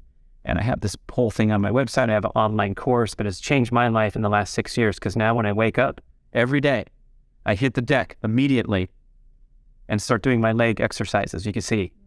And I'm a lifelong athlete. Fitness has not been a problem for me, but this is a different category where now I know how I start my day every day. And it's true, it went from a little thing to now a pretty long and impressive sort of a workout looking thing, but it started out really small. And it was just because when I reach for the device instead, then I get distracted. I don't have my prioritization. I don't have my big picture thinking. So now I do something, you could compare it to a form of meditation because I'm hitting the deck and I'm counting to 40 with the leg swings this way, 40 that way, 20 scissors, 20 back. And so my mind is just going into something that's focused, it's self-disciplined, and then arguably it rolls into everything else I do in daily life. Maybe not necessarily. I'm still working on my email inbox distracting me from writing my book, but I start my day in a wonderful manner, and it sets me up for an active day because I am teaching my brain and my body to be active as soon as I wake up. Guess what else it does better than coffee or any other stimulant is I feel alert and energized when I'm done. And I don't always feel that way when I start. I promise you, a lot of times I feel like crap. But when you start, you hit the mat and start moving your legs, you're going to feel better. So that's number one, is a morning routine. Number two, Marxism calls it JFW. You know what that stands for? Just frickin' walk. Oh, yeah, that has. We have to find ways to actually walk, which is the quintessential form of human locomotion of the animal to move through space. And we hardly even walk anymore. There's research from different countries. Australia is really good, and Switzerland, and we're pretty pathetic, but we walk like 1.7 miles a week. We think the highest amount of walking is in Japan. But Japan, nice. Yeah. Oh, and as far as the states rank, this is a funny one. New York is one of the highest ranking states for fitness. And they're like, why is that? You know, I got all these people in the big city and, it's because so much of the population lives in New York City, and New Yorkers in the city walk an extreme amount. On average, they're walking miles every day, almost every person there. They have to get to the subway. They have to get everywhere. Okay. It's not like California where I have to drive. Mark Sisson talks about in Malibu, he never walked anywhere because you got PCH. You're not walking anywhere, you're driving. And in Miami, he walks 5 miles a day because you walk in South Beach and everything's within walking distance. So we have to manufacture opportunities to walk unless we live in New York City. So we have JFW, we have the morning exercise routine. We have a thing called micro workouts, which I believe is like the biggest breakthrough in the fitness industry in decades. And it's taking this concept of what a workout means and demystifying it and making it less complex to actually realize that a 1-minute effort at your desk during the workday counts as a really awesome contribution to your fitness. So if you just stand up and drop for a set of 20 squats, down on your chair, back up, down on your chair, back up. If you're fitter, you can do other things. I have like a staircase in my home, and the staircase to me means sprint up the staircase. So whenever I go up that staircase all day long, it's a sprint. And that's on my list. I also have a pull-up bar. I have the cords hanging down. And so maybe once a day, I'll do one set of pull-ups. Takes 30 seconds to do 10 or 12 or whatever. Now let's talk 3 years from now when this is part of my life several days a week and I'm doing 12 pull-ups in one set. It's not part of the workout. Maybe at the gym I'm going to do this many sets of this and this many sets of that. That's fine. If you're interested in that and you have time and energy, that's great. But just sprinkling in opportunities to get a fitness experience, ideally something explosive that gets you a little out of breath and is challenging to your muscles. These are micro workouts, and these are within reach of everybody. So if it's not sprinting up the stairs, grab the railing as a senior citizen and hustle up the stairs. There you go. Make that part of your day. And it adds up over time to be a tremendous fitness benefit. And for fitness people who are already going to the gym and doing this stuff, and Katie Bowman says we get a hall pass, and it's like the lazy athlete mentality, she calls it. So like, yeah, I did my 6 a.m. spin class. So I'm sitting here on this couch for the whole Saturday. I'm going to watch the Super Bowl, and I'm going to watch the commercials, and I'm going to eat chips and avocado because I did my 6 a.m. workout. So take that lazy athlete mentality hall pass and think, gee, I can improve my fitness tremendously and launch all my workouts from a higher platform if I just sprinkle in some micro workouts here and there. And so they've done research on these micro workouts. Yeah, because the CDC or the resource from the American Council on Healthy Living, whatever it's called, they have always said this recommendation to get it was like a 60-minute workout 3 times a week or something like that. It's been for decades. It's part of the fit food pyramid, and then get vigorous exercise 3 or 4 times a week for 60 minutes, which is a ridiculous ask because people, I mean, are you kidding me? That's like high fitness category. If you're going and banging 60 minutes 3 or 4 times a week, that's not the average person's life experience. There's just, it's kind of like intimidating. Same with 10,000 steps a day, which is a Japanese company like in the 70s made this up to sell pedometers. And they said, you should get 10,000 steps a day. There's no research. There's no rhyme or reason to it. It's funny. Yeah. And we've all heard this now. But you know how many 10,000 steps? It's like walking 5 miles. So I'm going to say, like, how about 1,000 steps a day as a great starting goal? And if you like to count them, that's great. Or just find ways to walk more instead of drive, and go out of your way to integrate these experiences. Kelly Starrett, the author of many books like Becoming a Supple Leopard, and one of the leading fitness and mobility rehab CrossFit experts, he had little elementary school kids, and he says, yeah, you know what we do? We park a mile, we live 5 miles from the school. I'm on the freeway and get off the exit. A lot of people, I can't walk my kids to school anymore. They park a mile away, walk it in. They don't get into the conga line with the drop-off, which takes 12 minutes in the stupid lineup because the traffic jam at the elementary school. It's like, walk your damn kid the last mile. You'll get there before the people on the line. So I'm wondering, let's say someone does 60 minutes in one lump sum. Another person does 10 segments, and each one is only 6 minutes. Yeah, there would have. I read some things on that too. It's kind of interesting, like Deepak Chopra says with meditation, it's better to do an hour a day than 4 hours on fake. And this is like my personal opinion is people kind of get too caught up in which one's better, and they're both awesome. And so I'd rather answer that way, even if some fitness expert is going to say, well, 10 6-minute bursts of thing is not going to get you fit. Bullshit.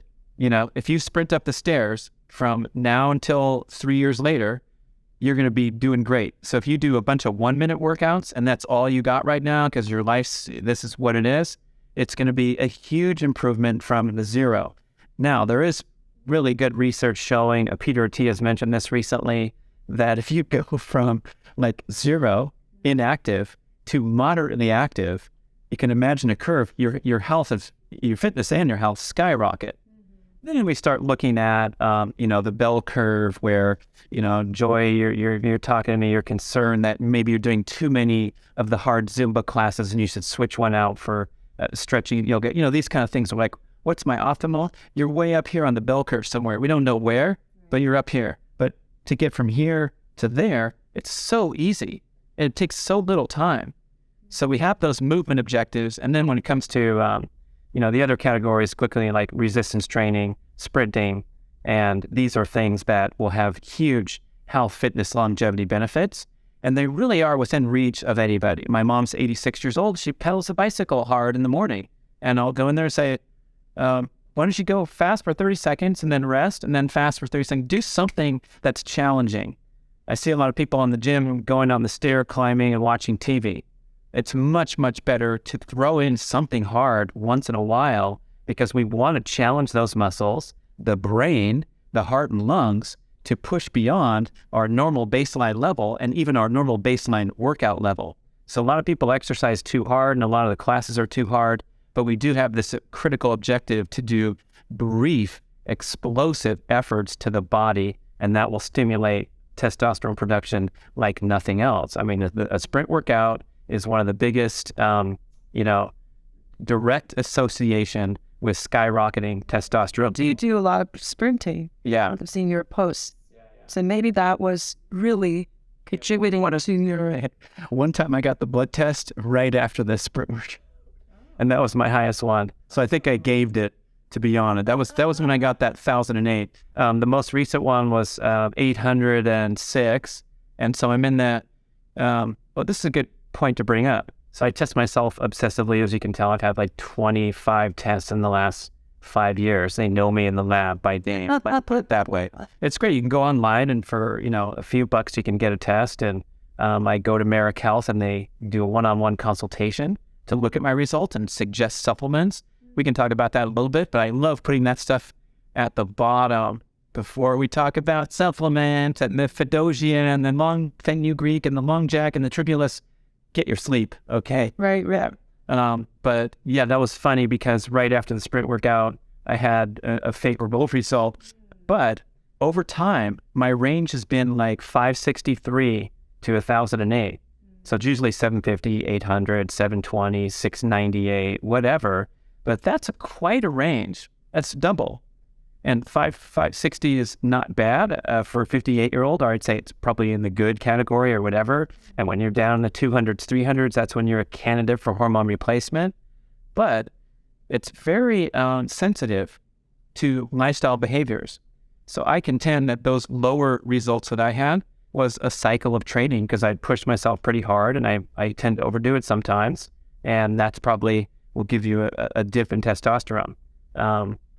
Same with any other lifestyle factors sprinkling in there. Like one of my most unhealthy periods in recent years was doing the ketogenic diet, still sprinting like a crazy, and doing a lot of fasting as well as a ketogenic diet, and going through a divorce and finding a new place to live and getting a new fresh start and dealing with this and dealing with that. And so I was, tired and I wasn't recovering from workouts well. And just as an offshoot or an aside, the ketogenic diet, I've written books about it. It's wonderful with all kinds of health benefits and, healing and repair and hormonal benefits. But for me at that time, it went on the scoreboard as a stressor because of all the other stressors. And so we have to look at things like restrictive extreme diets or heavy duty exercise programs as stressors requiring a proper and healthy balance of sleep, rest, recovery, downtime. How many things can you count on a hand? I can probably do one hand on the things that I do to restore and rejuvenate and rebuild energy. I take naps, I go to sleep, I'm trying to meditate here and there a little bit. Eating a healthy meal, I guess, could count. And having healthy entertainment and social whatever. Over here, fasting is a stressor, cold plunge is a stressor, sauna is a stressor. Your workouts are a stressor. Your work day, when I flip open the screen, flip open the laptop, it's all stress. I do wonder because sauna is supposed to be extremely good for you, right? Yeah. And they've done research that people were getting the most benefit when they were doing it almost daily. Yeah. They were doing the Finnish study that, comparing to 5 days or 3 days, a week, every day seems to give you the best benefit. Yeah. But I do recognize that when I do a sauna session before I went to bed, my sleep score is a little less, is less up there. My readiness was less. So that is really interesting. Yeah, right before bed would be possible interference. Same with cold plunging for different reason, but it's really important to, now we'll kind of address the people who are really going for it and hardcore and nodding their heads throughout the thing, that the biohackers, we have to vision this scoreboard and look at that stress-rest balance and understand that sauna, the reduced all-cause mortality was like 40% or some unbelievable number with Finnish people who did sauna regularly. However, it's still a stressor. And if it's a mild, appropriate, what we call hormetic stressor, that's great because human body responds to these things. Just like fasting is a stressor, but guess what happens when you're fasting? You upregulate immune function, anti-inflammatory, hormonal function, all these great things happen.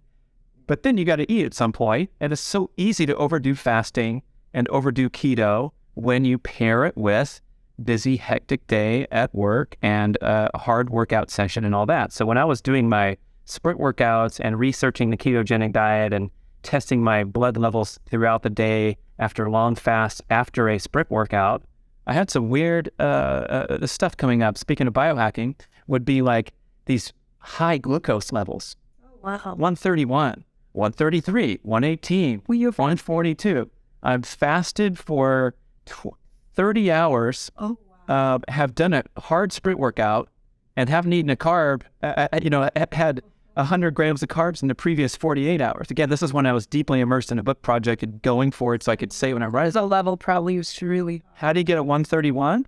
I'm busting the muscle tissue into sugar to get through the day and finish the workout. And so that would be an example. If your glucose is spiked while you're doing fasting and keto, you're asking too much of the body in a simplified terms. That's great. Were you tracking with a continuous glucose monitor? Is that how you knew? They didn't have that. Oh, do you? Yeah, the blood meters. So I was testing ketones and glucose in the same meter at the same time. And then I never really got super high ketone levels either. I had to go and talk to the experts about this and go, I haven't eaten a carb in 2 days. Why is my ketones 0.4 instead of 0.7 or higher? And there's this concept called ketone flux, where if you need the ketones, you make them and your brain burns them.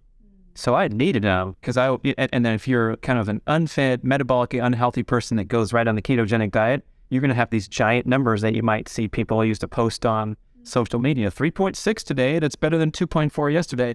That was a complete misinterpretation of what's going on. And the body is putting all these ketones into your bloodstream that you're obviously not using. And so you're going to pee them out or you're going to breathe them out. So if someone has bad ketone breath, that means that they're in ketosis and they're not using them, they're breathing them out and the breath smells like acetone. And like Kate Shanahan said this, Dr. Kate, author of Deep Nutrition and other books, she goes, yeah, you want to see like ketosis in action? Go to the ER for someone with the flu that hasn't eaten in a couple days. And they're sky high ketone levels because they're all dysregulated. It's not a healthy state. But again, another aside, I think the big takeaway picture here on this topic is like, watch out for all your little stressors that you throw into the mix in the name of health. And I've had to learn this the hard way, combining cold plunging and sprinting on the same morning. Yeah. Not right after, but I do my sprint workout. And then whatever, hour or two, I'm eating, whatever, and then I'll go for a nice cold session. And then later that afternoon, this happened on 3 separate occasions, it was like crash and burn. So the hormetic stressor of the sprint workout and the hormetic stressor of the cold plunge is still fight or flight. It's like fight or flight again. That's too much, and I bombed out. So now I have like therapeutic cold exposure would be my favorite term, so that you don't have to set a record and see how long you could last and how cold adapted you get. You go in there for 20 seconds. The most prominent reference Finnish research is a 20-second immersion into 40 Fahrenheit water. Prompts a 200 to 300% boost in norepinephrine lasting for an hour afterward. So that is the cold plunge, where you wake up, you're alert, you're energized, you're focused. You get all these benefits in 20 seconds. And I was doing my practice trying to last up to 4 minutes and now 5 minutes. And now I can do 6 minutes. And, I can post that on social media. What am I doing in this frickin' freezing cold tub of water for that long, I'm stressing my body. And so I'm learning not to overdo it. And here's a good, to go back to testosterone optimization and my view of living long, healthy life. I am 100% focused at this point on performing and recovering and performing and recovering. And that's it. So performing in the fitness sense and in the cognitive sense, really, but minimizing all other factors of stress in my life. And I want to allocate all those resources to physical athletic performance. Peter T has got that popular book out now called Outlive, about longevity, long-awaited book, and it's going to be the comprehensive resource on longevity-related matters. He says exercise is the single greatest intervention ever seen, ever known by research for longevity, and nothing else even comes close. He used to put diet first, and now it's like if you preserve lean muscle strength throughout life, that is your path to a long, healthy, happy life. And nothing else comes close.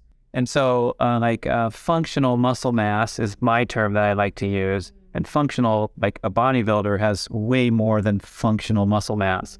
So what I want to do is get through my 20-mile hike coming up next month, or my track meet where I want to run fast around the track, and I want to do this goal and that goal. And if people have more reasonable goals, like I want to pick up my grandkids when I'm 85 and play with them, and I want to be able to ride my bicycle, 10 miles on the weekend, and I want to be able to make it through the Zumba class. Okay, you're going to need a certain amount of cardiovascular fitness and functional muscle strength to do that. And that's probably all you need to maximize your longevity potential, not to mention your hormone optimization. So getting back to that, how can I get that highest number? Can I peg myself at the highest number forevermore? Maybe so, if I just back off, 10% on every single workout. Yeah. But I want to be a competitor. And then we have on the list of my style behaviors, doing something that lights you up and that you have a sense of competitiveness and drive and challenge to accomplish. That is a huge boost for both males and females' testosterone levels. I don't know if we talked about this too, but the female needs to have optimal testosterone level, or you will suffer similar symptoms to a diminished male. It's just that the ratio is 20-1, so you don't need this huge amount, but you better nail that sweet spot, or you're going to have low libido, low energy, poor recovery from exercise, all the same things as the male. Okay, so there's a book, Ashley Merriman, Top Dog, Ashley Merriman, Pope Bronson, authors of Top Dog, and they talk about the influence of testosterone, not just on macho fitness performances, but on all manner of peak performance challenges to the human, including cognitive challenges. And they've done research on chess masters in the chess matches, and they take their testosterone levels. The person with the higher testosterone level wins the match. It's crazy, because testosterone is the thing that's going to get you to your peak performance. And here's Ashley's clear discussion about this, whatever that peak performance may be. If your grandma knitting the thing for your grandchild and you have to finish it before her birthday, you're going to get a surge of what we call adaptive hormones in group to focus and do something that you're lit up and challenged and excited and enthusiastic about. Okay. I could see some women maybe gardening. I mean, that may get them. If it's, we want to throw in some type of competitive aspect to it, because gardening, my plant grows bigger. Your plant. That's right. My plant's bigger than your plant. About immersing in nature is going to give you a whole bunch of other serotonin, oxytocin, all these great things. But in particular, this competitiveness or drive or challenge, that's where you get the testosterone boost. She calls it the social status hormone, because it's mainly about social status and rising up. That's where the testosterone boost comes from. And she draws this interesting picture of the firefighters and the paramedics are called to the burning building. Yeah.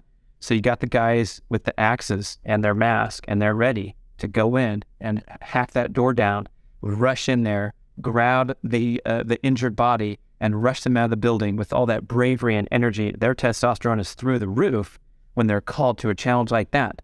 Then the patient goes into the ambulance and the paramedics there, and they have to calmly insert the IV and write down the number of cc's that they've given and be clear thinking, and none of this frenetic energy of the guy with the axe. They are in their peak performance state because they are being asked to perform their role as the paramedic, and then they go to the BR, and the surgeon has to be calm, cool, and collected, which helps you rise your testosterone to perform the necessary surgery. So name the challenge, and testosterone comes through to kick you in. This is why fulfilling work is good for you. Right. Find a profession that you are passionate about and you enjoy. Yeah. That's going to raise your testosterone. Yeah, exactly. For sure. Yeah. John DeMartini calls it pursuing your inspired purpose in life. And the definition would be, what do you like to do spontaneously every day that requires no motivation? That's your inspired purpose. And if it's not your job right now, that's okay, because if you're into art and you painted this beautiful thing in your spare time, and you didn't have to motivate to go into the garage and fire up the paint after a long, busy, stressful day at work. But we have to discover things that, light us up inside. And I like that distinction, like requires no motivation, because a lot of things we know are good for us, and luckily we've locked into habit. Like, you get up and you go to the gym because you know it's good for you, and you have this long-term payoff that you're going to be a healthy, fit, lean, athletic person, whatever. But sometimes it's not so easy. But when I think about the things that bring me the most joy, like, going and practicing my golf shots, or going to the track and practicing high jump, it requires no motivation whatsoever. In fact, I can't stop myself from going sometimes. That's you, right? Yeah. That's you. Yeah. So are you, have you finished your list? Let's see. We got that lifestyle stuff. Oh, and then there's a couple more, and one of them is, and this is probably pretty important, is the disruptive influences of the modern environment. And so there's a lot of research emerging now that the average level of male testosterone has declined at a steady rate since the 80s at around 1% per year. Not one person declining as they get older. That's normal and natural. And you can arrest that decline to the extent of like 0.2%. Well, look at me. I've gone 800% better than when I was 20. But you can arrest the natural age-related decline in testosterone if you do all the healthy lifestyle habits. This is talking about society as a whole, and research from Japan, USA, Denmark, 1% per year, lower than it was in the 80s. So that means dad and grandpa had 40% higher levels than the average guy now who's 26 or 36 or 46 or 56 compared to dad, and then compared to grandpa, badass, way more than that. So that is a huge crisis for modern society. There's also the rate of decline is now 50% from previous sperm counts. But if we continue at this rate, and you can Google this, like, we're going to be sterile in the year 2060 or something. Oh, that's not far off. Because this sperm count is going, which is associated with testosterone, of course. Obesity epidemic, number one, around the globe. And then possibly the endocrine disruptors in the environment. So now we have plastic water bottles, and we have styrofoam that we're eating our food out of, and we have cosmetics, as you know, from Chara Omni, getting this crap out of your cupboard. Talk about going to the pantry and cleaning out the bad foods. Go to your cosmetics and see what you're putting on your frickin' body and your skin. Your skin is an organ. What you put on goes in, and all those chemicals, and they're called endocrine disruptors in the cosmetics and skincare and home care, personal care, detergent, because they're going on your clothes are going on your skin. So this effort to clean up a little bit and buy the appropriate, brands that are supporting this. Chara Omni, you can read the ingredients, you can pronounce them. There's no chemicals or weird things that are going to have an adverse effect on your hormonal health, because these things are estrogen-like. So they're kind of estrogenic influences in the environment. There's a book called Estrogeneration by Dr. Anthony J., and he talks about how all this stuff's in the water supply, in municipal water. So you get in that shower, you're getting some estrogen-like chemicals, molecules that are being integrated. Most particularly, though, to focus on the objective here to do, get away from plastics touching your food or drink. So those plastic water bottles, those disposables, or whatever people use, some people are claiming, the hardcore water bottle is safer than the cheapy plastic, which is true. A lot of people are really scared to drink tap water. Yeah. So I'm wondering, what's worse, drinking tap water, depending on the city, of course, and drinking water as a plastic bottle. Yeah. If you get the plastic bottle and, drink it one use, it's certainly a lot better than reusing a plastic bottle would be the ultimate low score. And then the other really tough one is eating food that's touching plastic while heating it up. So if you microwave some plastic container, the plastic chemicals are going right into the food. It's bad enough to have the food served on the plastic. So if you get takeout, dump it onto a plate, enjoy yourself. You order takeout, sushi, whatever, take it out, put it on a nice plate or whatever it is. And then you can heat it up on a ceramic or glass or things like that, or stainless steel would be the recommended water bottle. And now you can carry it to the airport and refill and try to stay away from plastic water bottles as much as possible. So when did you become pretty hardcore as far as avoiding these environmental? 2017, I went to Nourish, Balance, Thrive and got a whole bunch of comprehensive blood. They do blood testing and consulting, and they came back with this blood report, and there's some weird stuff on there. They said, yeah, you have residue of plastic and petroleum in your bloodstream. Okay. The plastic was probably from drinking water bottles, riding bicycle, or having that stuff in my car.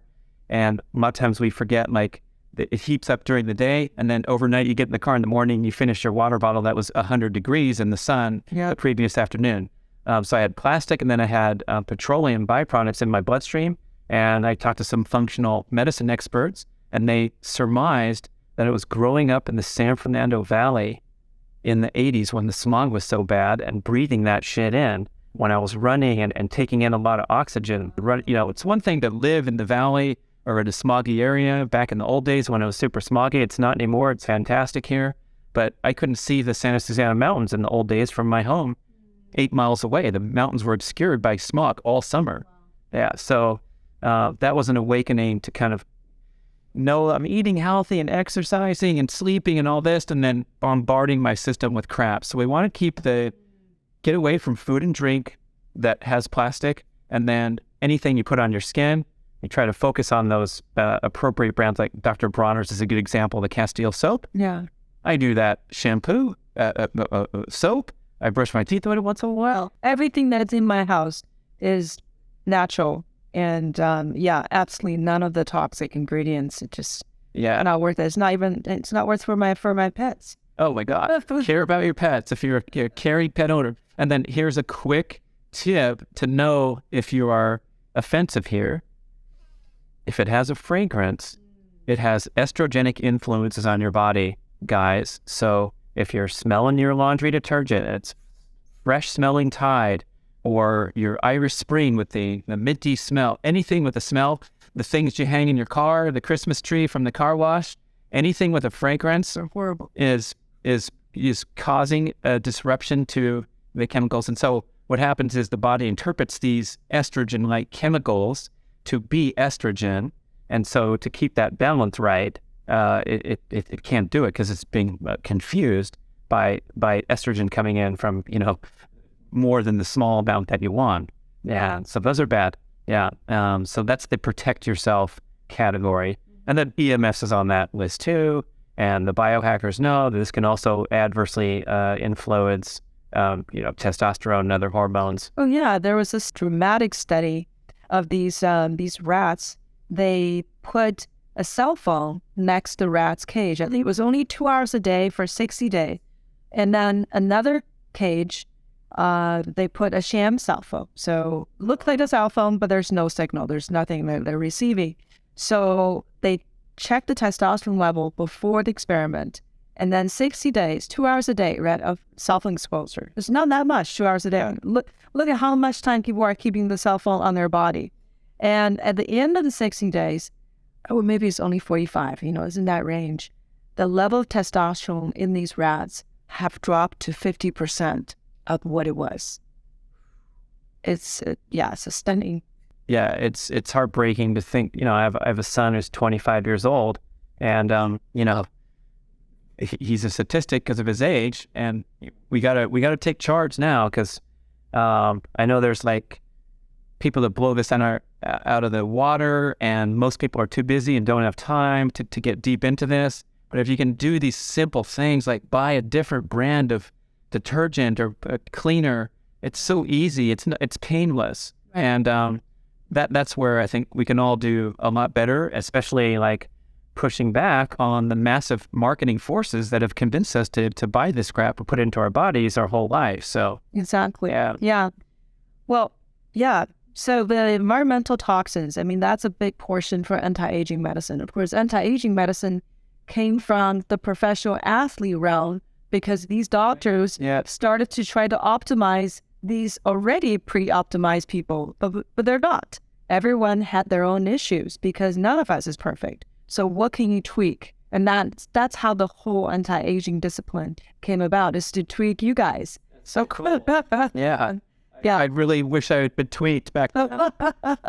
And like something interesting comes to mind, like when the public perception of doping in sports is so screwed up because what we see is like Lance Armstrong, he cheated, what a disgrace, he let down, but like the whole entire sport was dirty. So there really wasn't any cheating in the traditional sense. Like Tom Brady cheated when he deflated the footballs and gave them to his team and gave the other team. That's cheating. That's like, are you serious? He got off easy for that. Even though I like the guy, but he cheated. Lance Armstrong was in a very, very dirty sport where every athlete on the starting line was doped off their ass with EPO and steroids and testosterone and everything they could take to get better.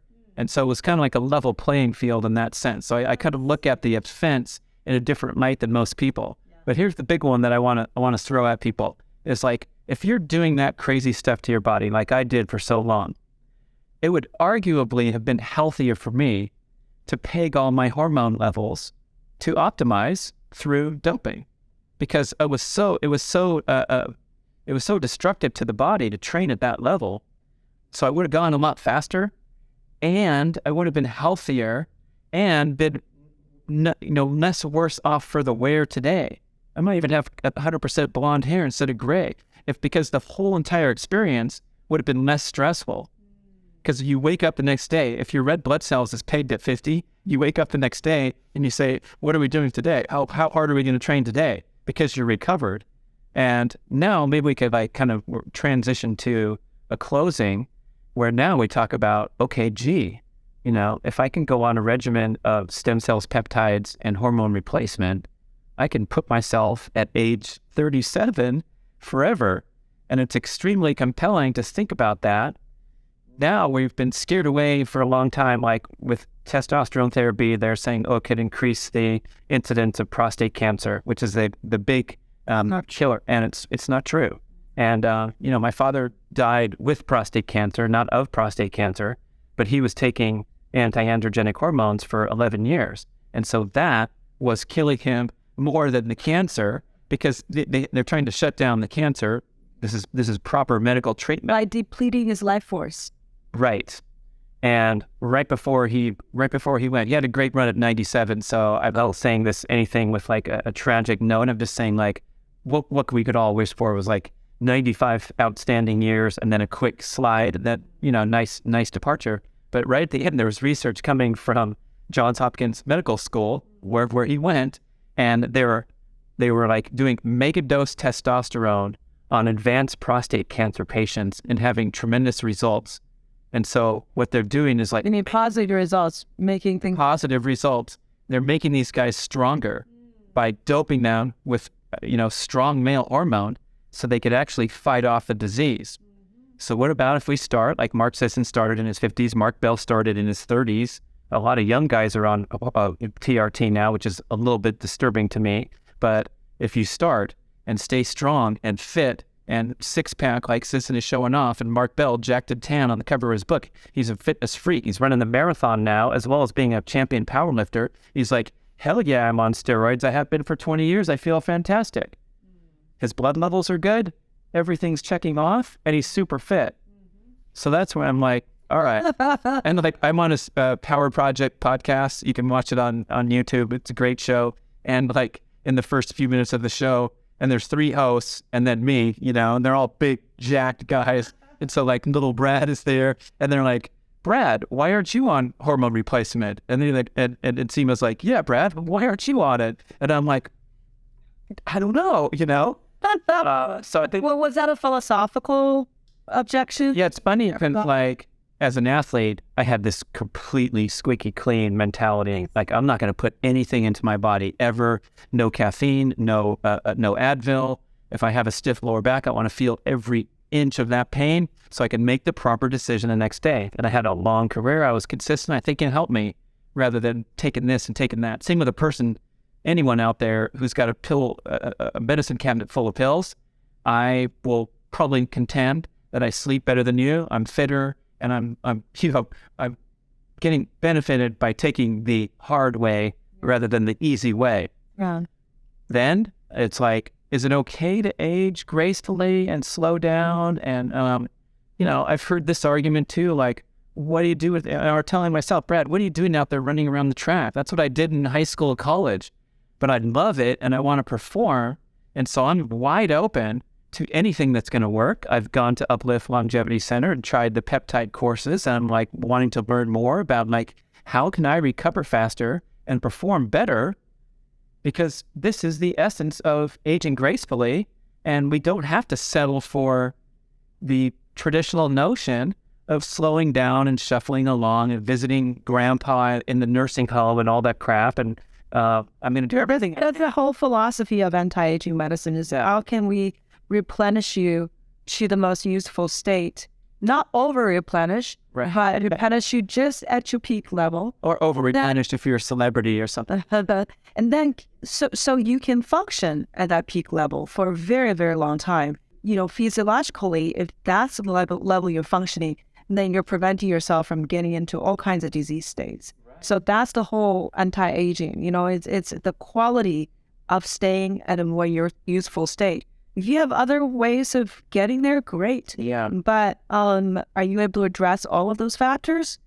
Could a little testosterone extra, have helped you? That's a question. When you were younger, like when you were in your 20s, Yeah. what if you did a little testosterone? Cross. I have the race report, the race result in my file.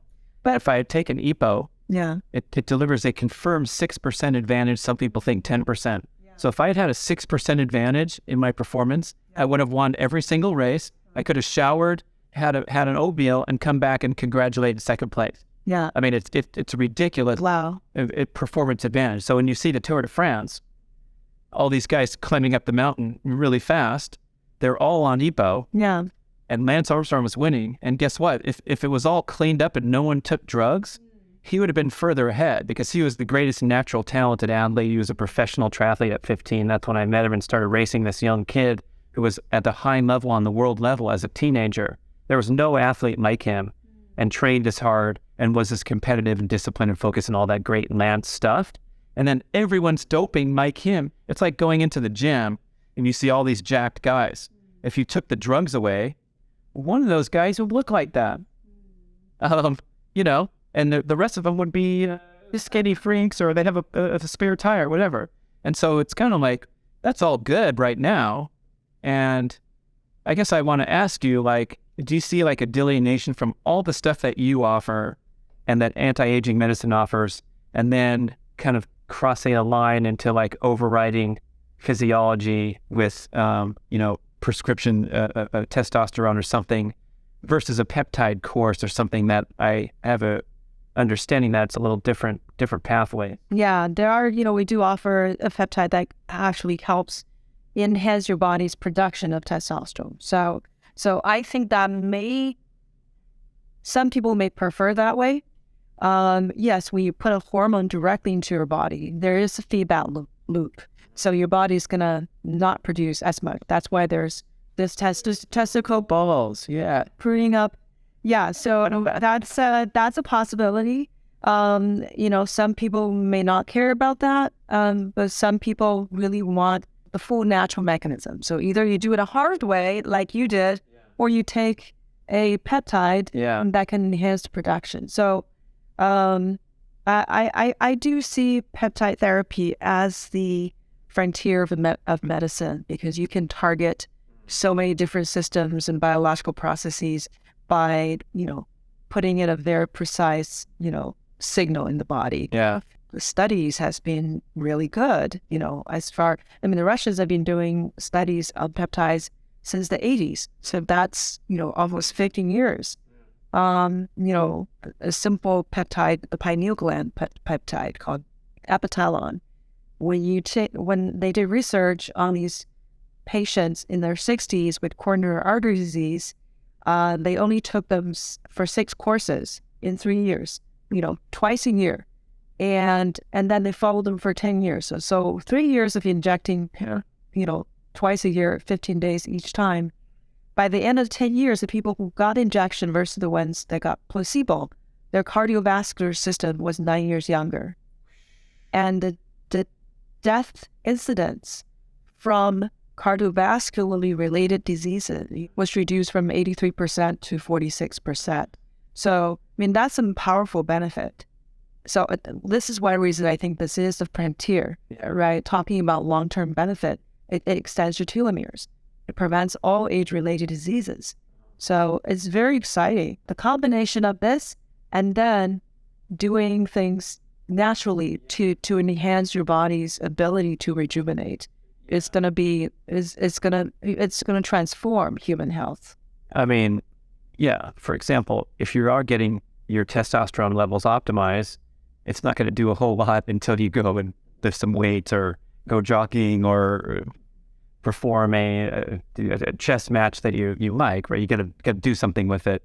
But we were talking about the long-standing dialogue that hormone replacement was dangerous, and now this is kind of getting it's debunked. Debunked. Yeah, if you're using biologically identical hormones, right, then your body can recognize, because the whole, supposition that these hormones are dangerous is because when they were doing the studies, they were using synthetic hormones. So when you use synthetic hormones, then there's all kinds of unforeseen consequences, because these molecules will have different portions on them that can interact with different receptors, your system in a very unpredictable way, right? You don't know what kind of problems they're gonna cause. That's why we have a long list. Any medication, I challenge you, to look up their side effects. Yeah. There's a long list of 20, if not 60 different potential side effects, because the body's that complex. You're throwing in one unknown molecule, and you can have this vast array of problems just because your body doesn't recognize what is this? What's this new thing you just put in me? But when you put back what the body had lost before, right? The body knows the molecule is bioidentical. So it had, let's say it was at 100%, and now it's down to 50%, and you give it back to about 80%. The body's not going to say, oh my God, you just poisoned me. The body's like, fantastic. You just, gave me the juice that I needed. So that's the difference. Most people, maybe some doctors, still think that hormone replacement is bad.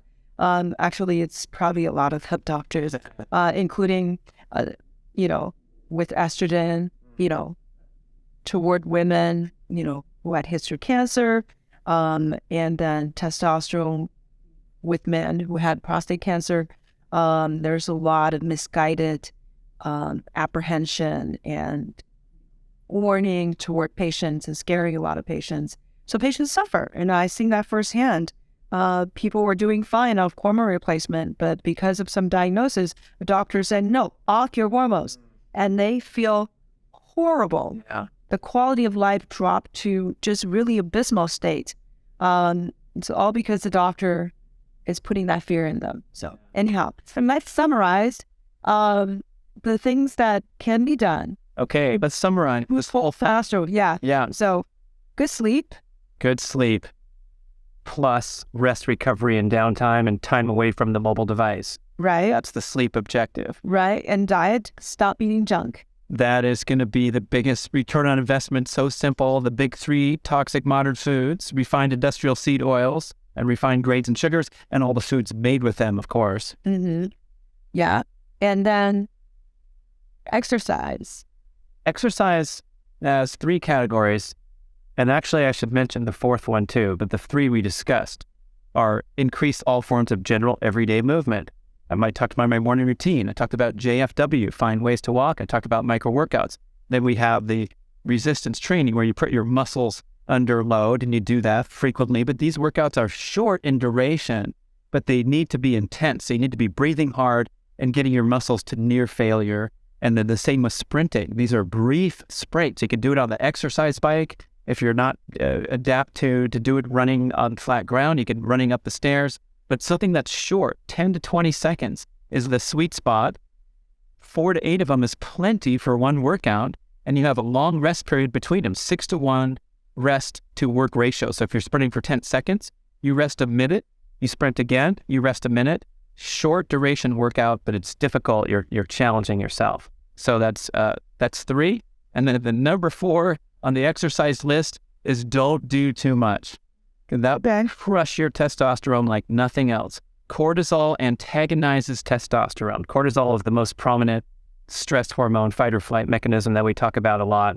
And if you produce too much cortisol from doing workouts that last too long, are a little bit or a lot too hard, and are performed too frequently without enough rest, you are going to turn into a skinny, tired, exhausted freak with low testosterone. So that's the exercise. Okay. And then relationships. Then we have... Get away from toxic ways of related to each other.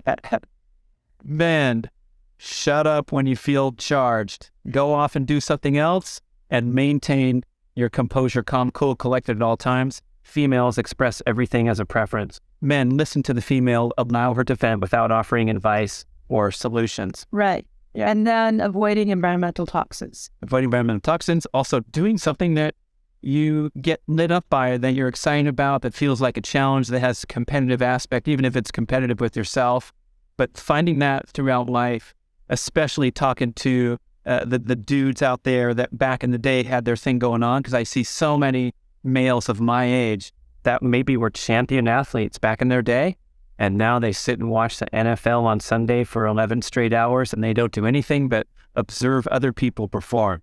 And that's not going to be aligned with being the best you can be. And like you described from that Eastern influence, like your male essence is there. You know, we're trying to be heroes. We're trying to be recognized. We're trying to cover our environment. We're trying to compete with others. That's natural. So find something that lights you up to compete in. Wonderful. Yes. So you have a podcast. Where can people listen to your wisdom more and learn more from you? You can hear some great interviews like Dr. Joy Kong. I got deep into the anti-aging medicine world. So start with that episode at the B.rad podcast. We have it on video. We have it on all the podcast channels. So you can engage with me there. Go to bradkearns.com. I got 5 free ebooks you can download to learn about all kinds of things, from dark chocolate to barefoot living. And I have one ebook that's called Long Cuts to a Longer Life. So taking the long way and enjoying and appreciating it. Fun stuff. Thank you for having me. Yeah, thank you for being here. It's been a really fun chat, and I hope everybody has learned a lot from this. And good luck with your testosterone.